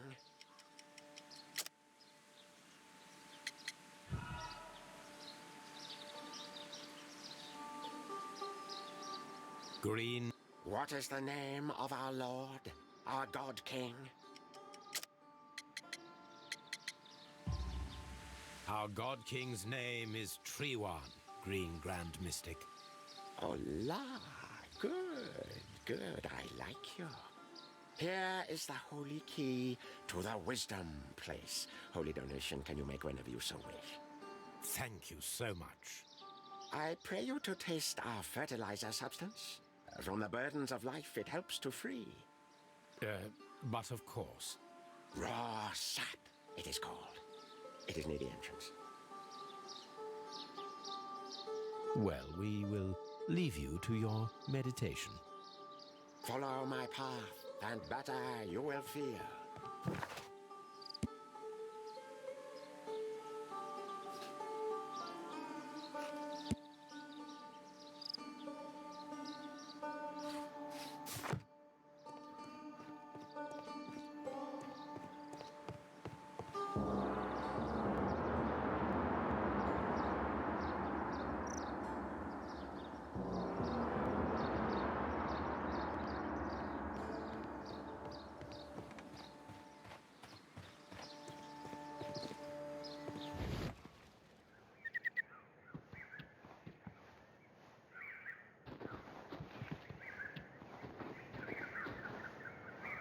Fragments of a flower pot.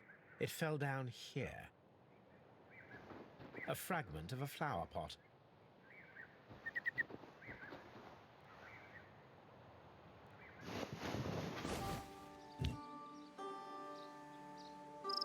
Kew Gardens symbol.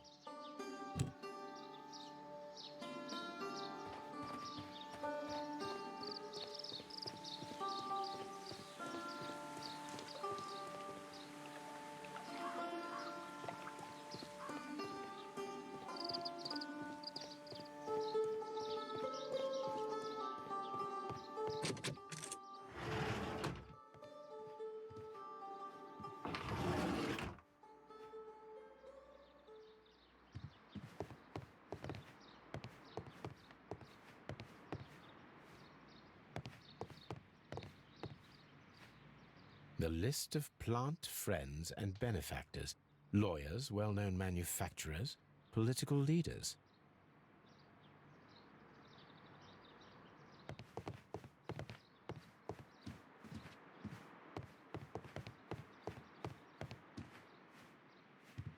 That should be the raw sap that the Green Grand Mystic spoke of.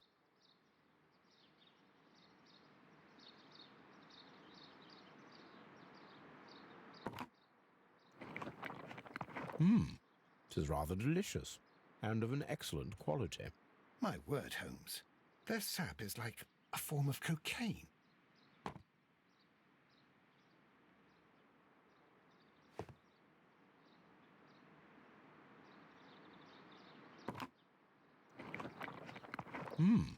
Tis rather delicious, and of an excellent quality. My word, Holmes. Their sap is like a form of cocaine.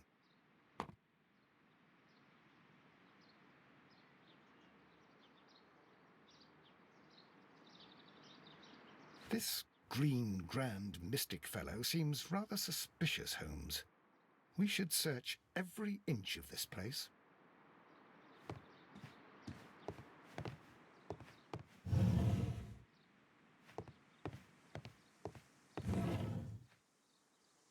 Praise the grand tree, praise it! This must be Trewan, the Divine Syndicate's god. This must be Trewan, the Divine Syndicate's god. This door is locked, but I can try to open it.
A vast amount of opium.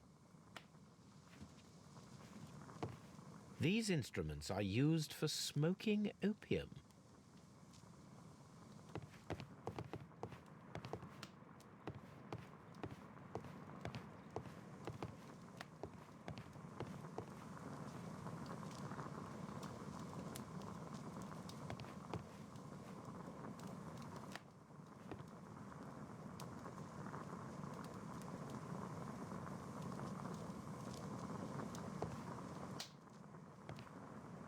That would be enough to perform the most difficult of chemical experiments.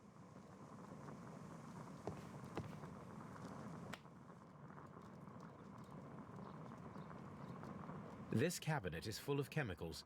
They are the same as the ones we found in the laboratory at Kew Gardens.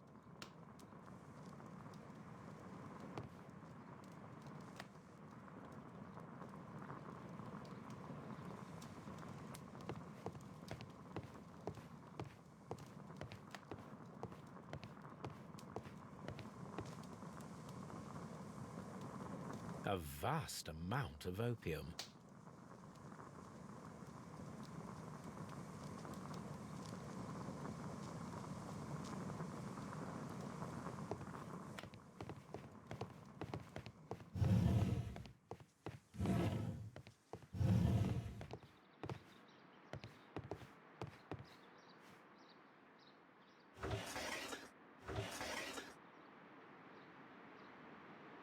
Caterpillars. They are raised as food for certain plants. Let's take them.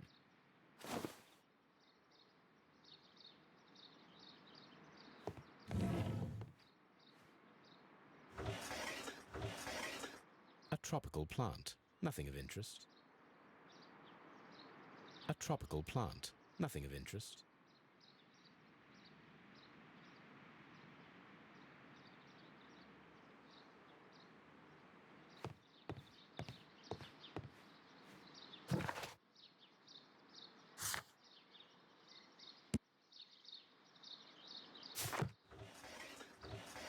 A tropical plant. Nothing of interest. A tropical plant. Nothing of interest.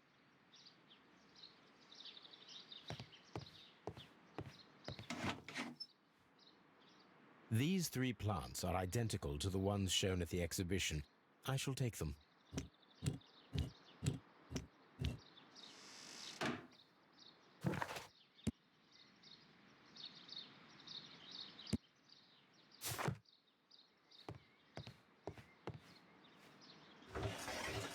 A tropical.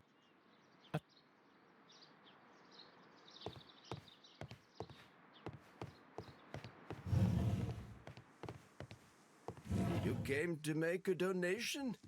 Glory to Tree One!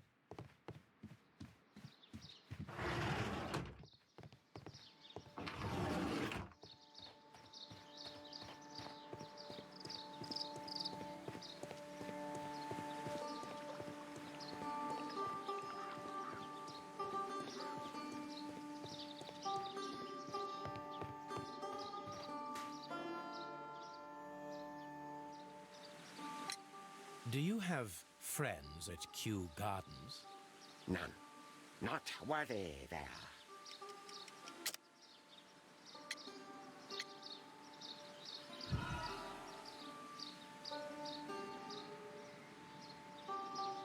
Do you have... None. Not worthy there.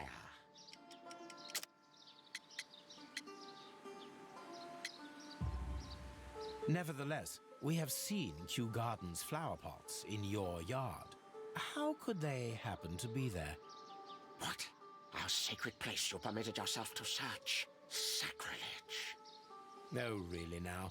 There was a theft of plants at Kew Gardens a matter of days ago, and we believe the pots we found here may be connected with it. Please tell us, were you involved? No. Those plants were ours. They had stolen them from us. How so? Their director, Dump, I believe. Done. Yes, that's what I said. He borrowed from us 3 of our sisters for the exhibition at his green fly-infested gardens. But he never gave them back to us. Excuses and imbecility. So we went in and saved them. I see. So, if you stole those rare plants from them, then it means... Ah, I get it. Bravo, Holmes. I think the case is solved. No, we did not steal. We saved. Well, as a matter of fact, we were unable to find our 3 plants. I beg your pardon. And yet, you took all of the exotic plants from the stand. They had disappeared. It was the least we could do. They stole our sisters, and so we stole theirs. Well, we will leave you to your meditation. This green... Follow my path, and better you will feel.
Just be careful with the plants during your inspection.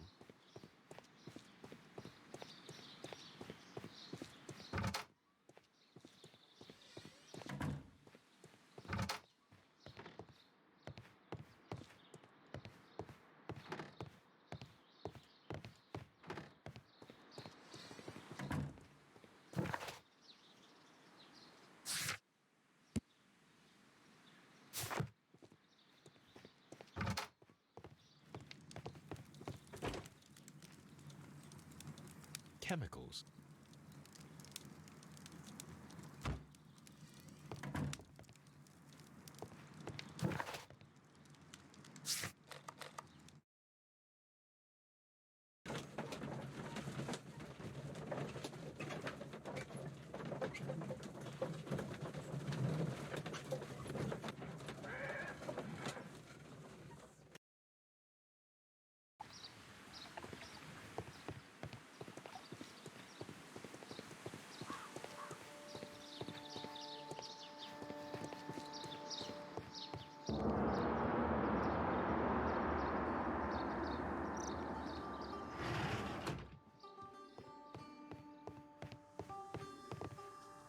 This must be Triwan, the Divine Syndicate's god.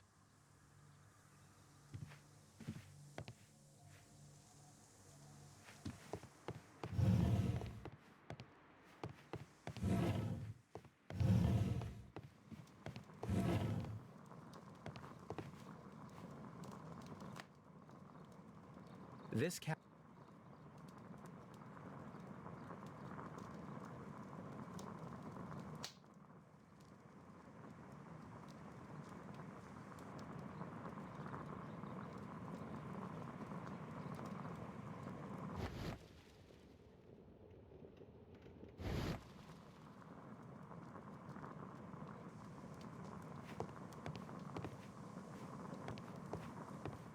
That would be...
A very... I'm sorry, sir, but the...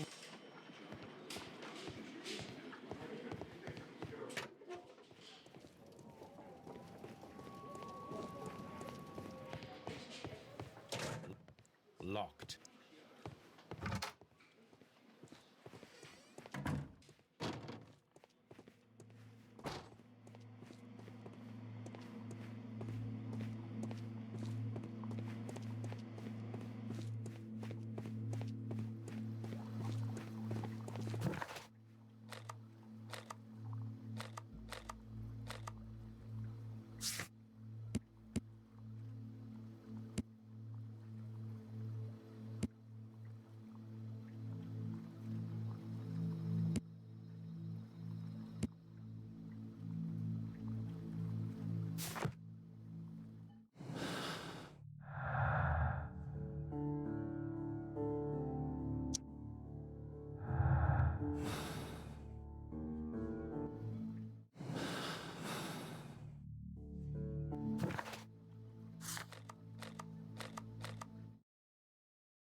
Excuse me, but I have to tidy up.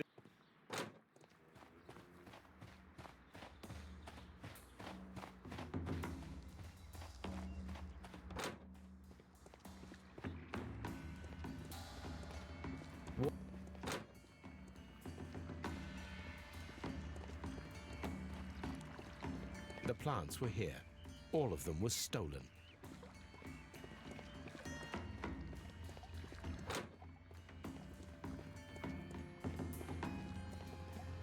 Dry tropics.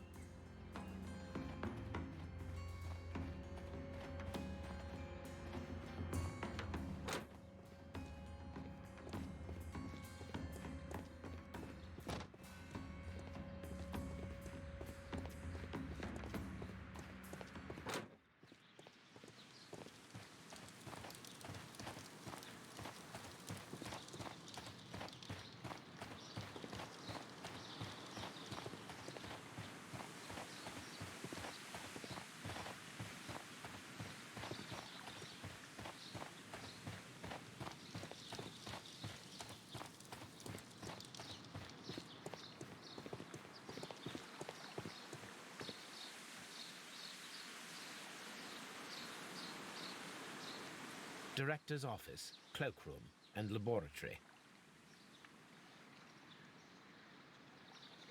Reserve. Palm. Water. Colonial. Dry. Sea. A map. Ventilation system.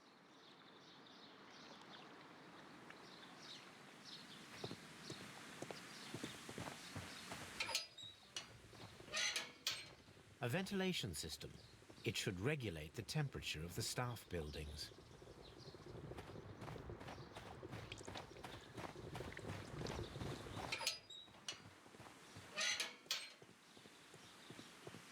Seed house.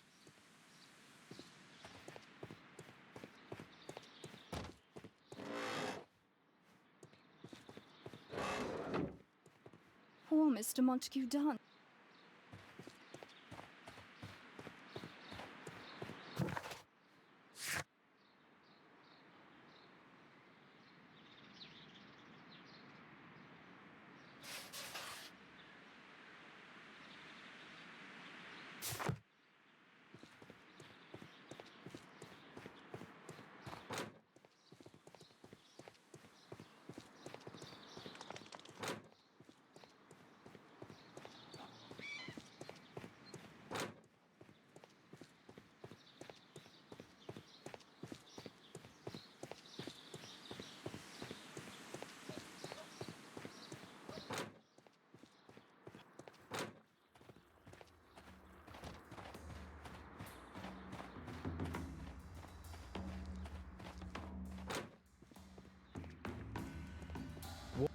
according to this...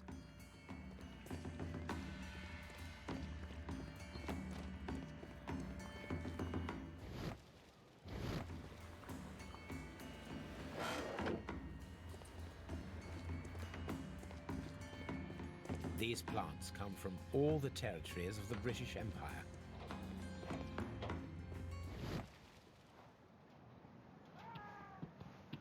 These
Praise the grand tree. Praise it.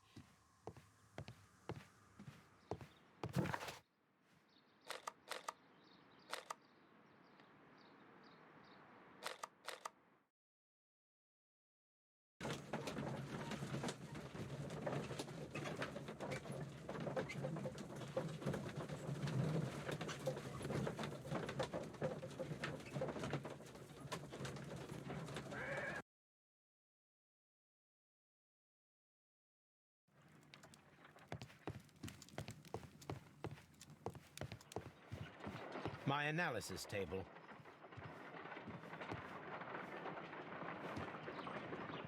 This green grand mystic fellows. What should we do next, Hope? Oh dear, Toby. I wasn't aware that you were Watson's new literary agent. A map of London and the surrounding area.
Farmhouse.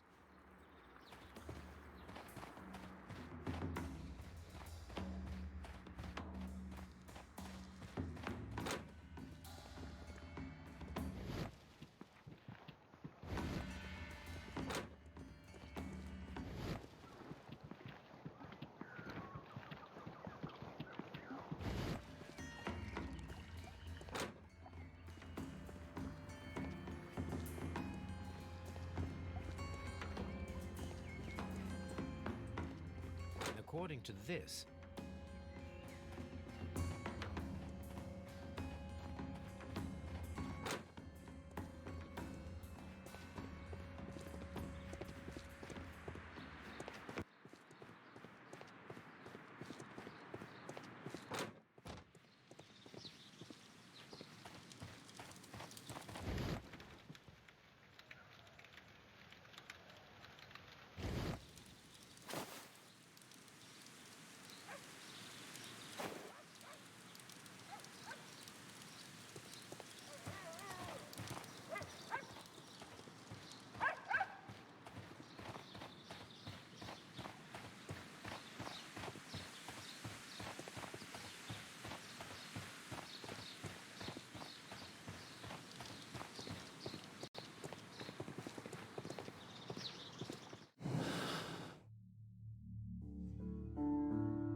Nasser. See.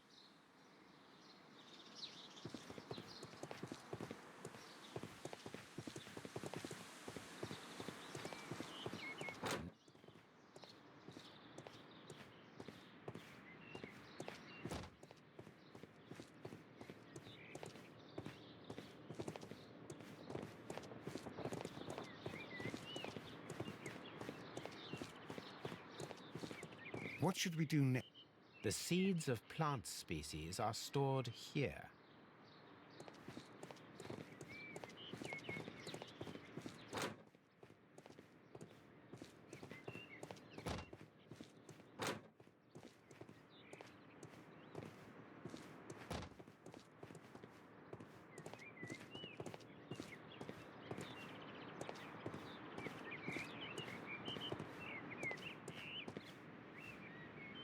We can see the interior of the Colonial Collection Room from this window.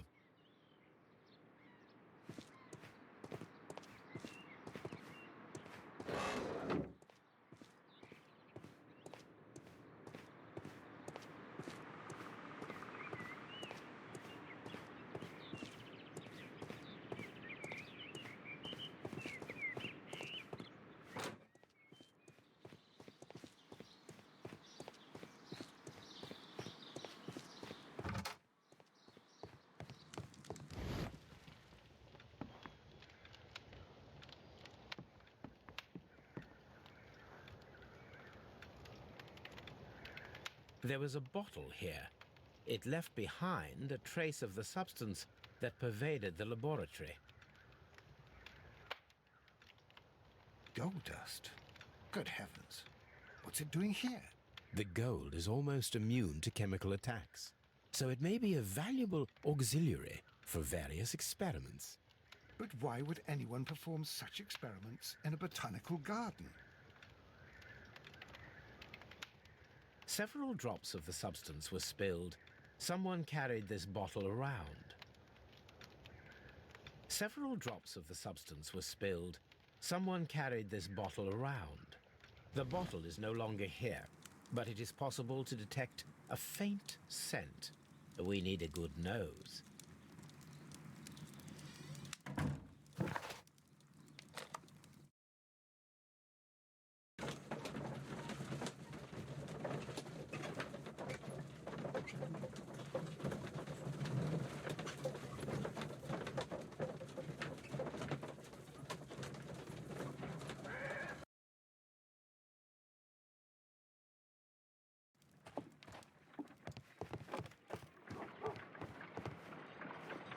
Come on, Toby.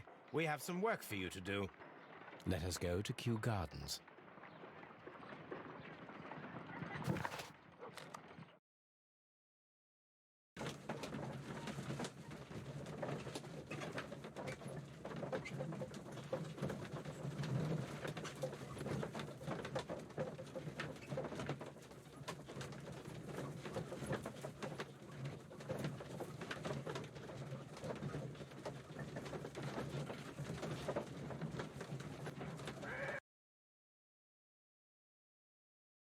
Let us take Toby to the laboratory. He will pick up the scent of this mysterious substance. Search, Toby. Search.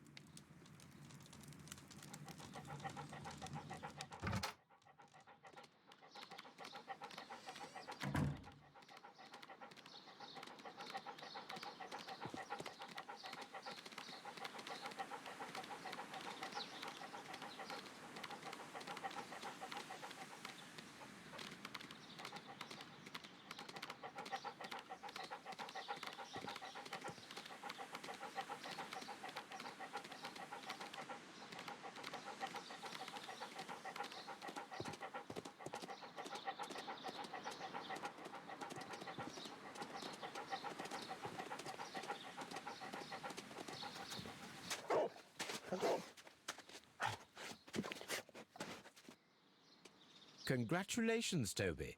Now let us see what you have found. This is the bottle that was used in the laboratory. It was buried here. There is still some liquid remaining in the bottle, with gold flakes, a tiny caterpillar. Not surprising to see one in a garden, but at the bottom of a bottle.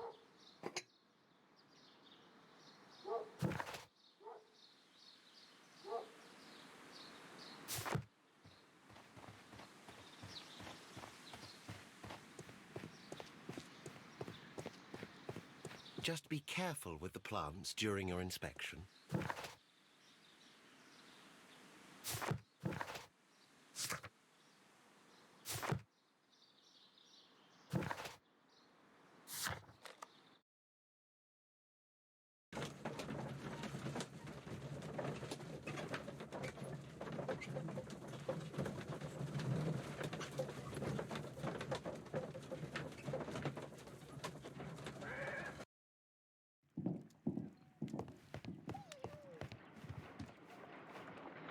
Let us determine just what we have found here.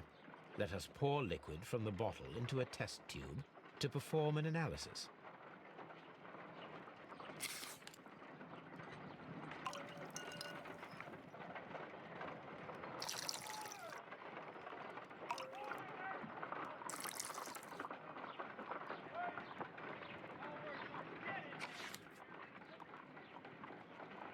A colorless, water-based liquid.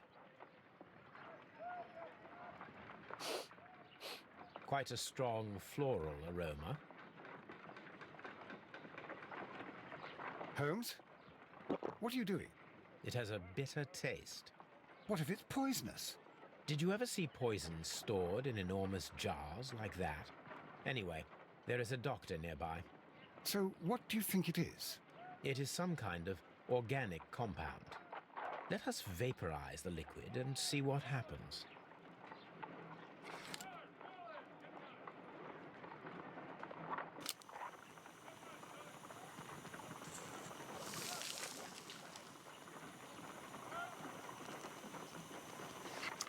Small colorless crystals.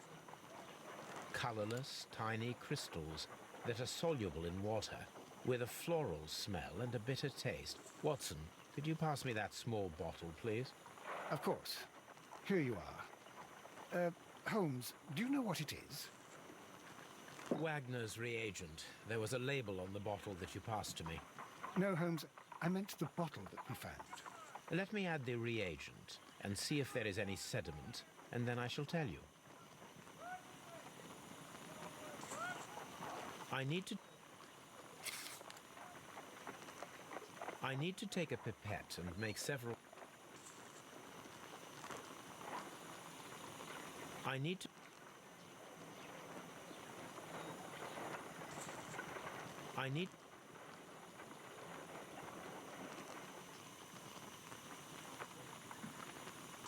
to take...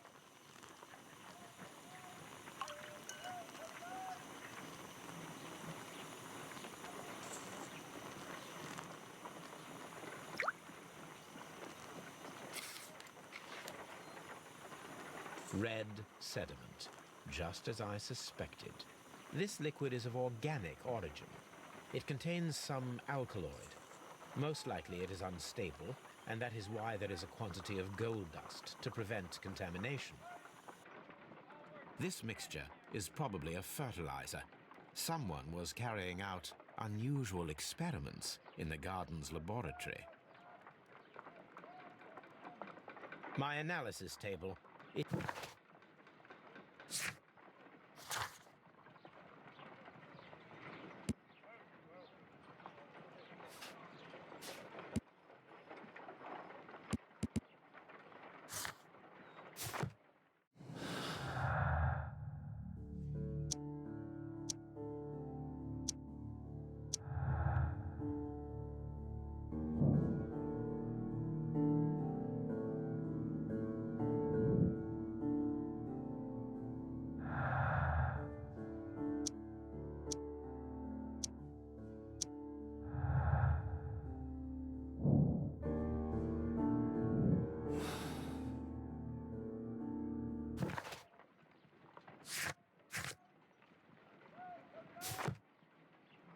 According to the deadly plants information, in order to perform our experiment, we will need fertilizer and food. Caterpillars should do nicely. According to the deadly... My analysis...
This substance is an alkaloid, the same as in the bottle we found in the bushes at Kew Gardens.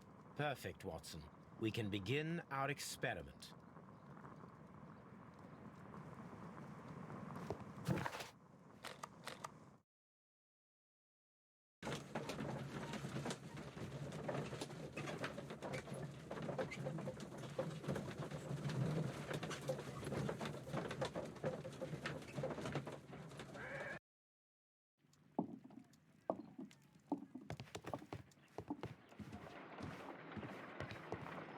I imagine that one of these plants would be capable of releasing a toxic vapor.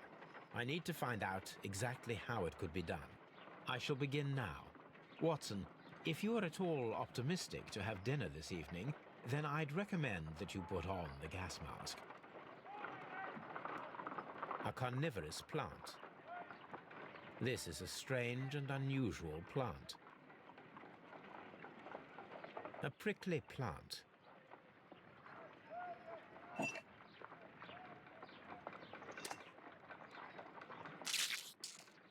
I find the behavior of predators utterly fascinating.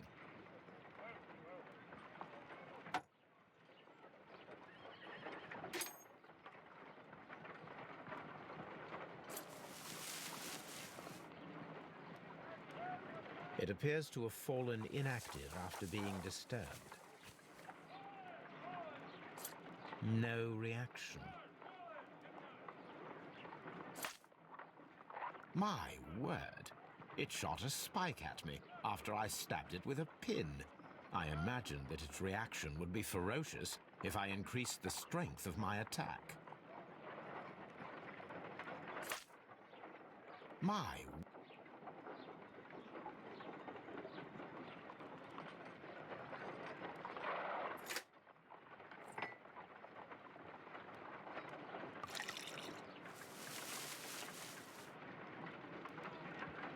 This plant becomes inactive after being drenched with alkaloid.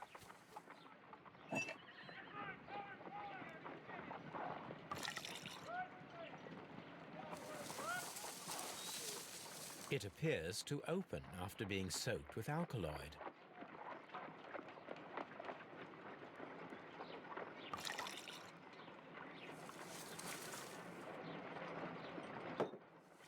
This plant becomes inactive after being drenched with alkaloid.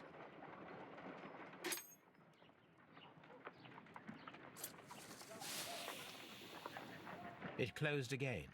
I believe I saw a small cloud of gas. I wonder what secrets this plant is hiding. Perhaps if we agitate it to a greater extent whilst it is opened, it will reveal a little more.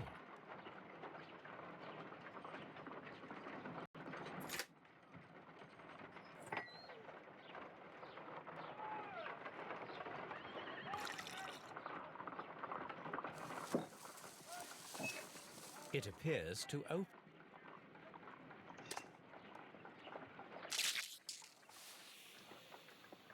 It closed again. I believe I saw a small cloud of gas. I wonder what secrets this...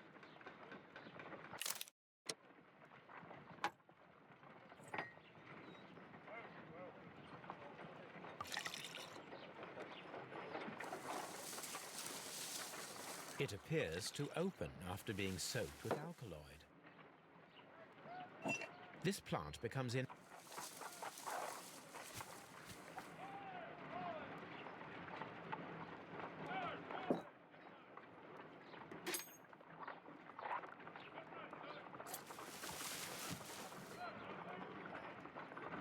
It appears...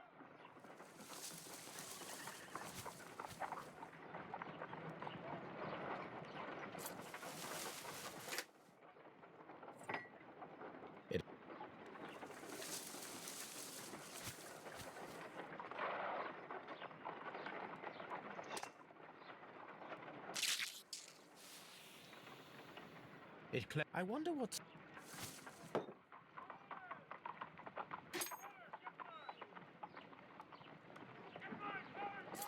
No. No. No reaction.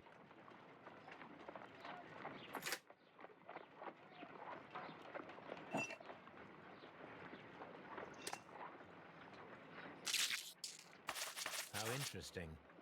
What a strong and effective defensive mechanism. I am interested in what might occur if the prickly plant should shoot at it.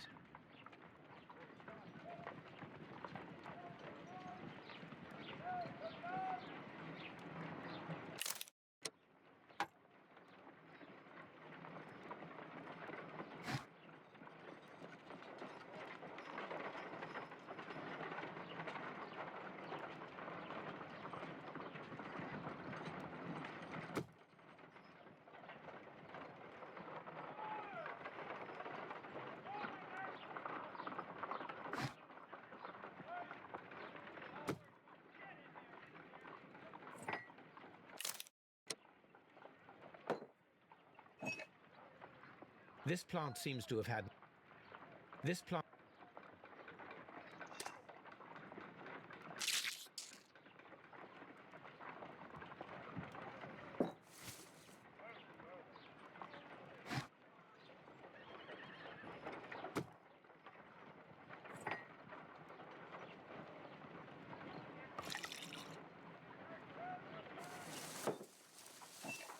It appears to...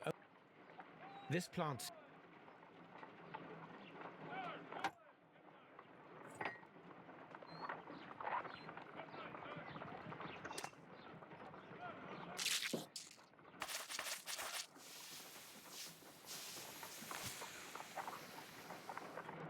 Toxic gas with spores. Extraordinary. The plants would be capable of killing only if they were directly next to the victim and stimulated at precisely the right moment. Let us take our caterpillars to the Colonial Collection Room. We may see things more clearly there. It is too early, Watson. Our suspects will be there. Let us investigate Kew Gardens one more time and ask some questions.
Can you tell me if you saw Mr. Montague Dunn on the day of his death?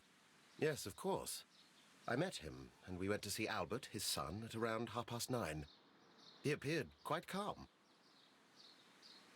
What were you doing on the morning of the accident? After paying multiple visits to Albert, I had a little talk with Miss White. Then I returned to my desk to complete some paperwork. Suddenly, I observed that Mr. Dunn was not feeling well, so I ran immediately to fetch Albert. I clearly remember that it was around 10:30, for I was late that morning. Thank you, Mr. Hamish. We shall continue our investigation.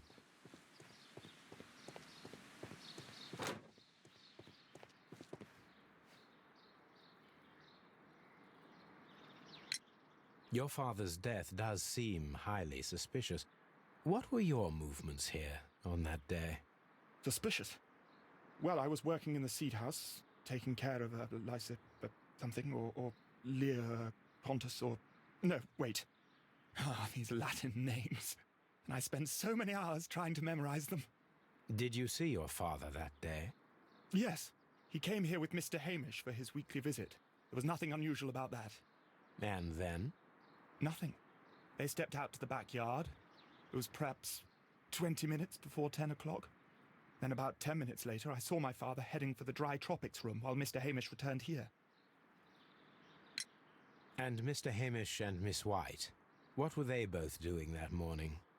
Mr. Hamish visited me a couple of times. I also saw him returning from talking with Miss White, and that was at 10 minutes past 10. But then he ran back here to me to tell me that my father was feeling unwell. We hurried across to the water lily room, and I found my father lying dead on the floor. Oh, my God. Thank you, young man. We shall see you again soon.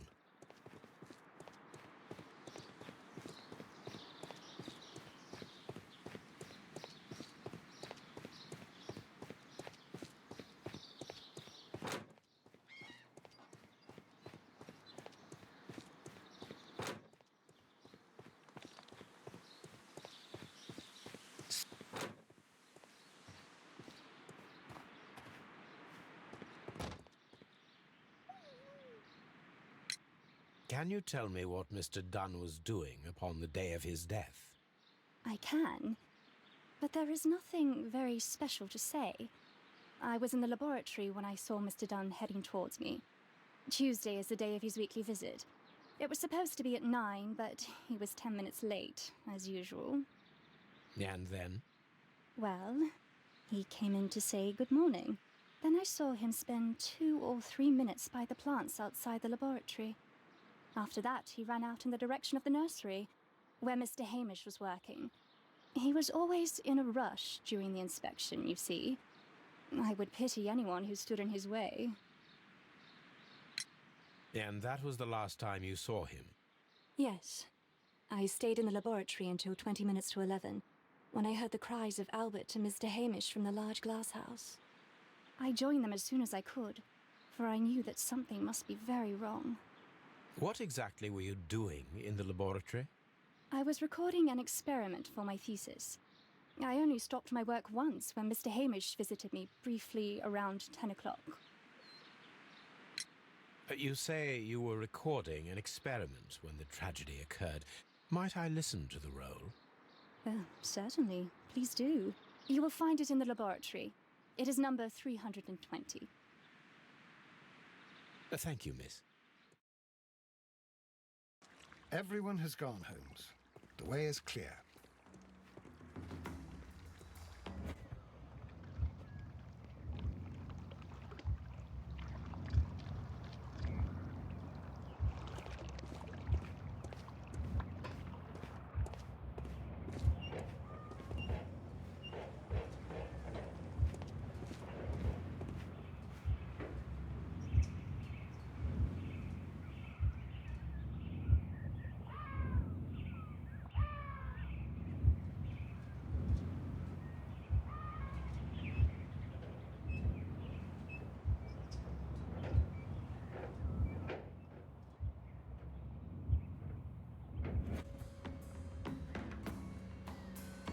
When Montague Dunn was standing close by the plants, the caterpillars were released.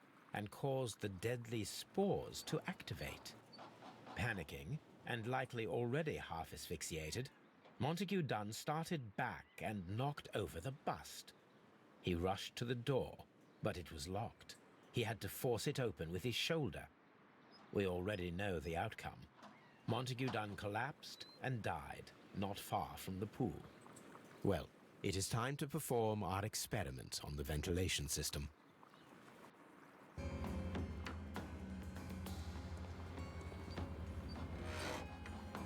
The caterpillars could only fall from the ventilation duct. Our caterpillars are in place. I'll activate the ventilation system so that they fall down. Watson, stay here and observe. All right, Holmes.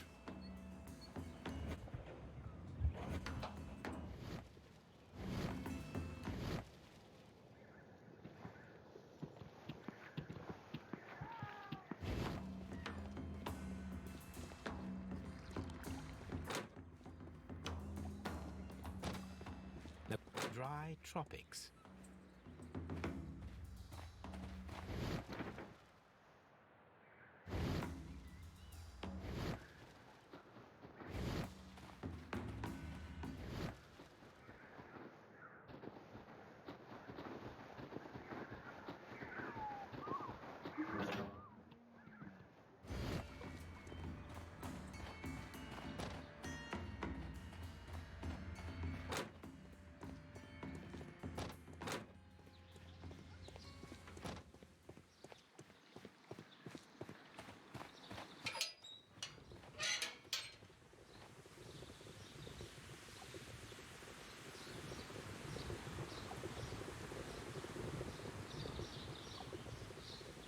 Before starting the engine, I need to enable the power.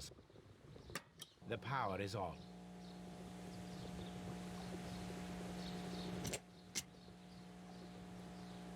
The engine has started.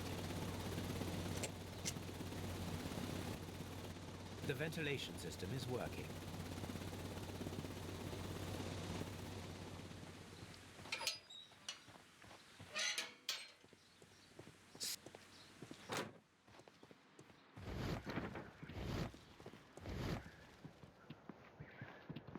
Excellent. This ventilation fan is working. Let us see if I can activate the other one. From here, we are unable to see the interior of the Colonial Collection Room.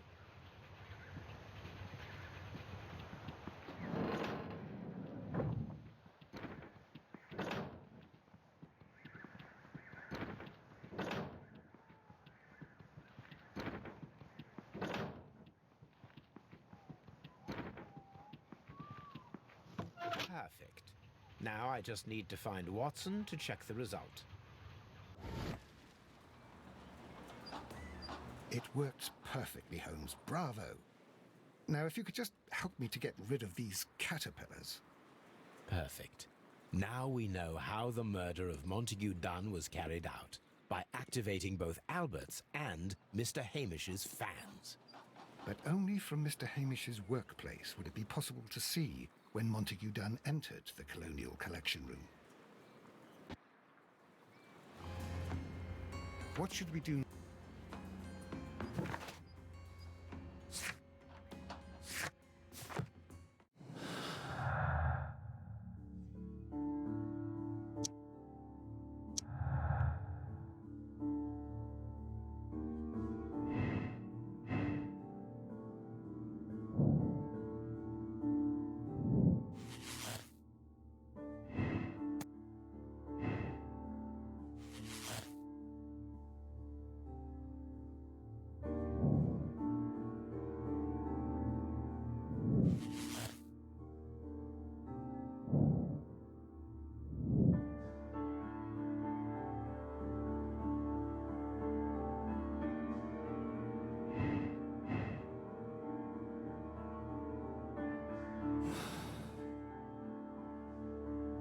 Let's go to Scotland Yard.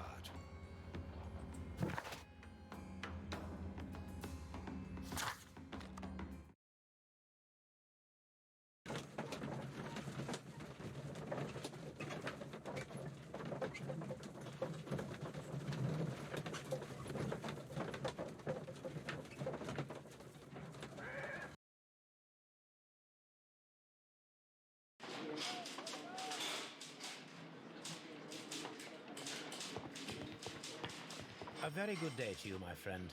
The inspector's waiting for you in his office.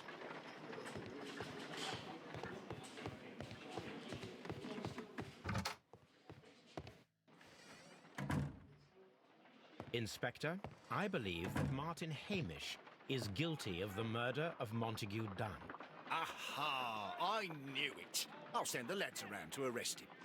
Very good. I shall wait to hear from you.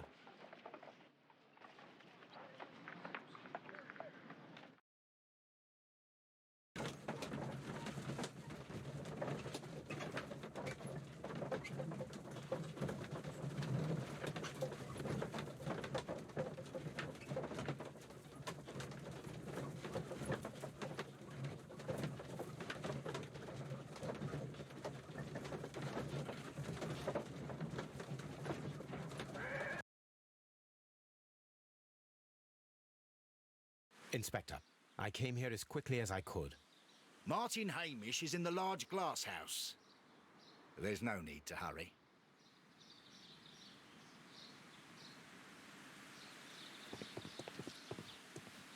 Mr. Holmes? What should we do next, Holmes?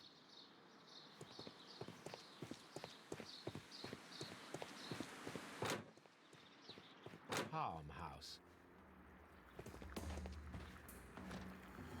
Holmes, my God! Yes, we found him like that. Our messing around with the ventilation system didn't go unnoticed. Mr. Hamish realized that we knew. Inspector, could you arrange the body, please? I should like to examine it.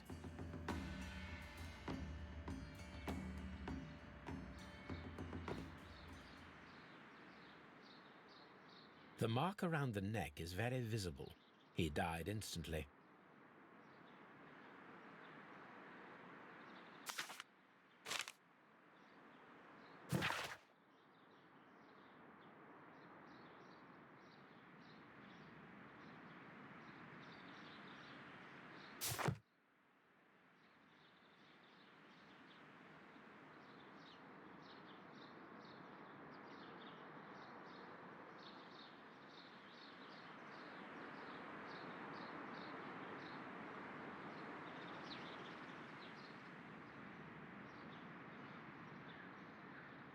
Holmes, his left shoe is unique.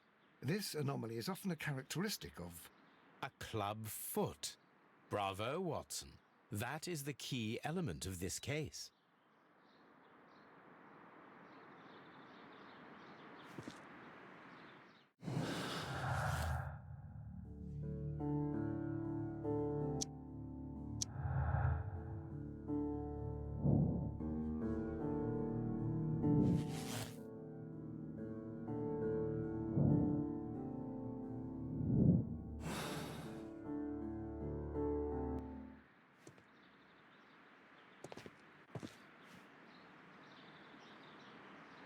Something about this rings very oddly. Why do you say that, Mr. Holmes? Why? Because of Mr. Hamish's club foot. Oh, I deserve to be kicked from here to Charing Cross. I should have noticed it. But, Mr. Holmes, I can't see why. No, I don't suppose you do. You must recall that Mr. Dunn was locked inside the Colonial Collection Room by the murderer. If it was Mr. Hamish, he would have had to run up to his workplace to trigger the fan situated above it, taking into consideration the condition of his foot. Well, it is still possible. Perhaps, but it is rather strange that such a person as Mr. Hamish decided to base his plan on the speed of his gait. You mean to say that somebody helped him? So the suicide is questionable? Correct. Mr. Hamish accuses only himself in his letter, and so the investigation stops. Possibly an accomplice, then? That idea had not occurred to me, Mr. Holmes. I have another idea, Inspector. Thanks to the testimony that we have collected, we are able to rebuild the events as they took place that day. With a timeline, such as we did in the Jack the Ripper case. Precisely. The map at the entrance of Kew Gardens should help us with our timeline. Let us analyze the facts and statements so that we may recreate the events of that morning.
Let us summarize.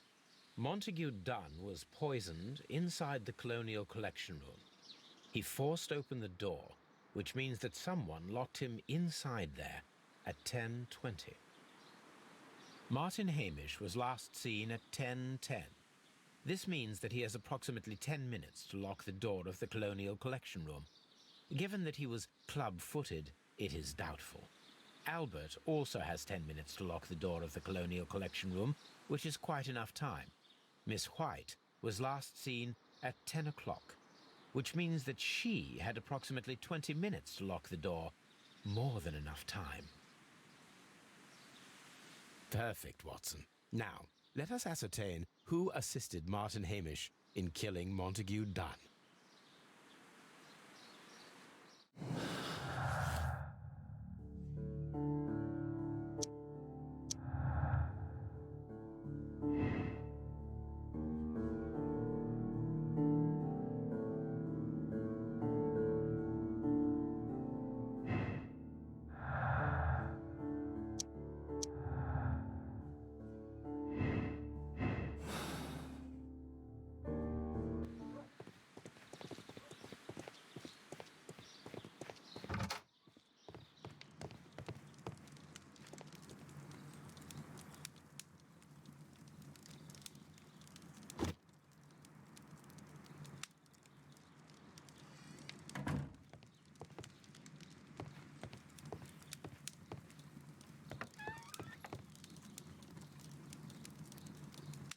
Here it is. Cylinder Records.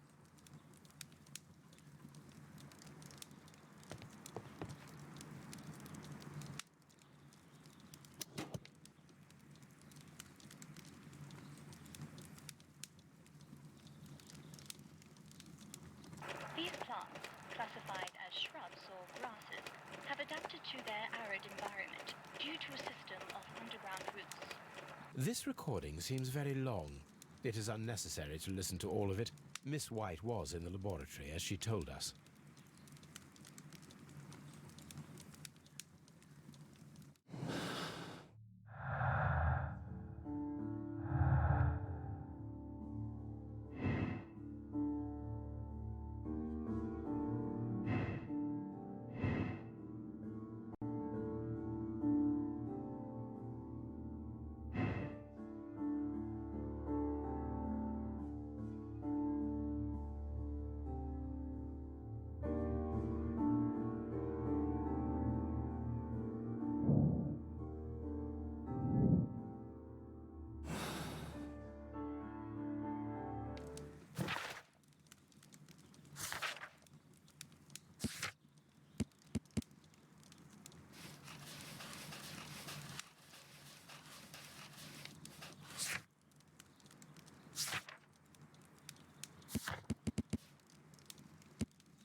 But Holmes, how can you be certain that we'll find Miss White here?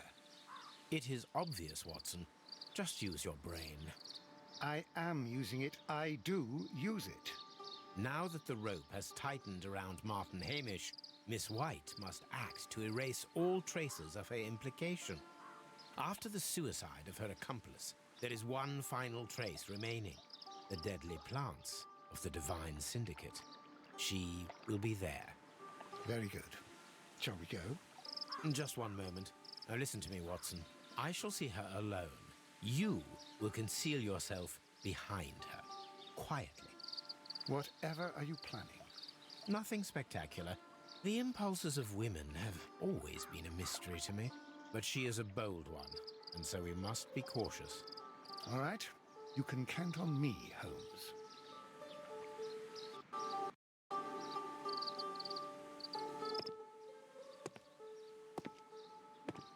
Mr. Holmes, good day to you.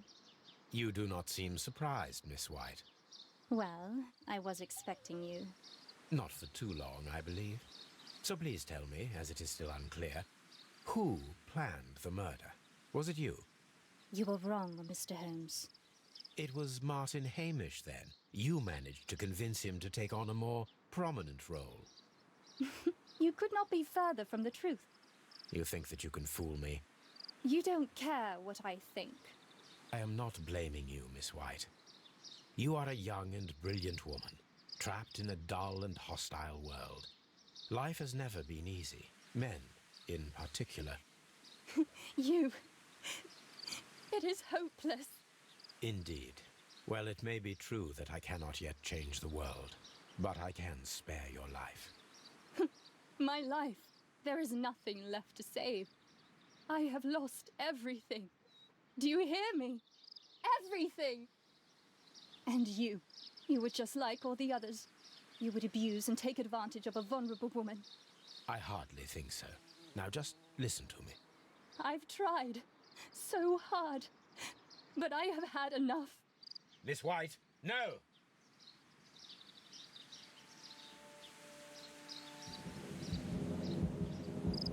I beg you not to do this, Miss White.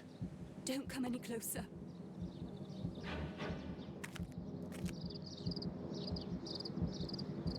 Please remain calm.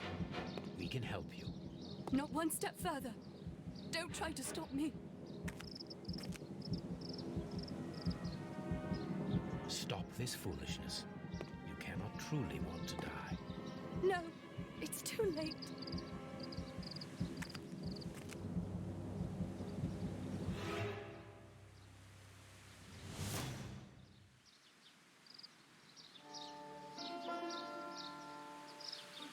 This is tragic, Holmes. Are you able to do anything? I'm afraid not. The poison has been fulgurating. Her heart stopped instantly, poor child.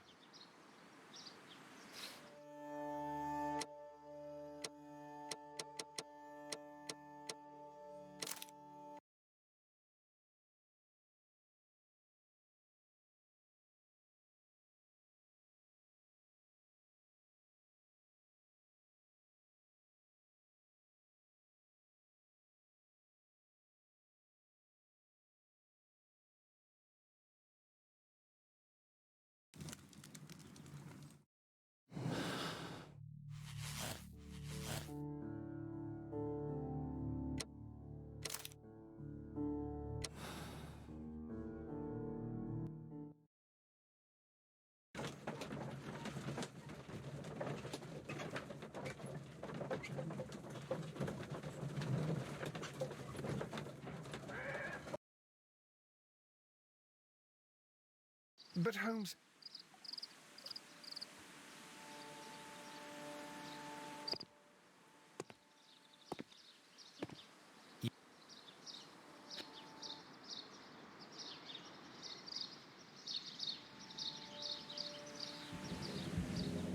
I beg you not to do this, Miss White. Don't come any closer.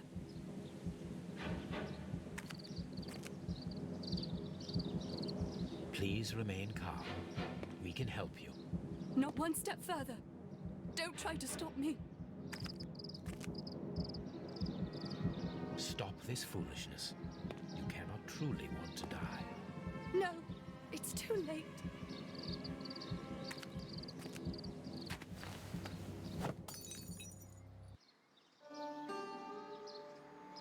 Well done, Watson. She was not faking. Miss White, you have no right to take your own life. Dr. Watson? Did you just save me? Or worse?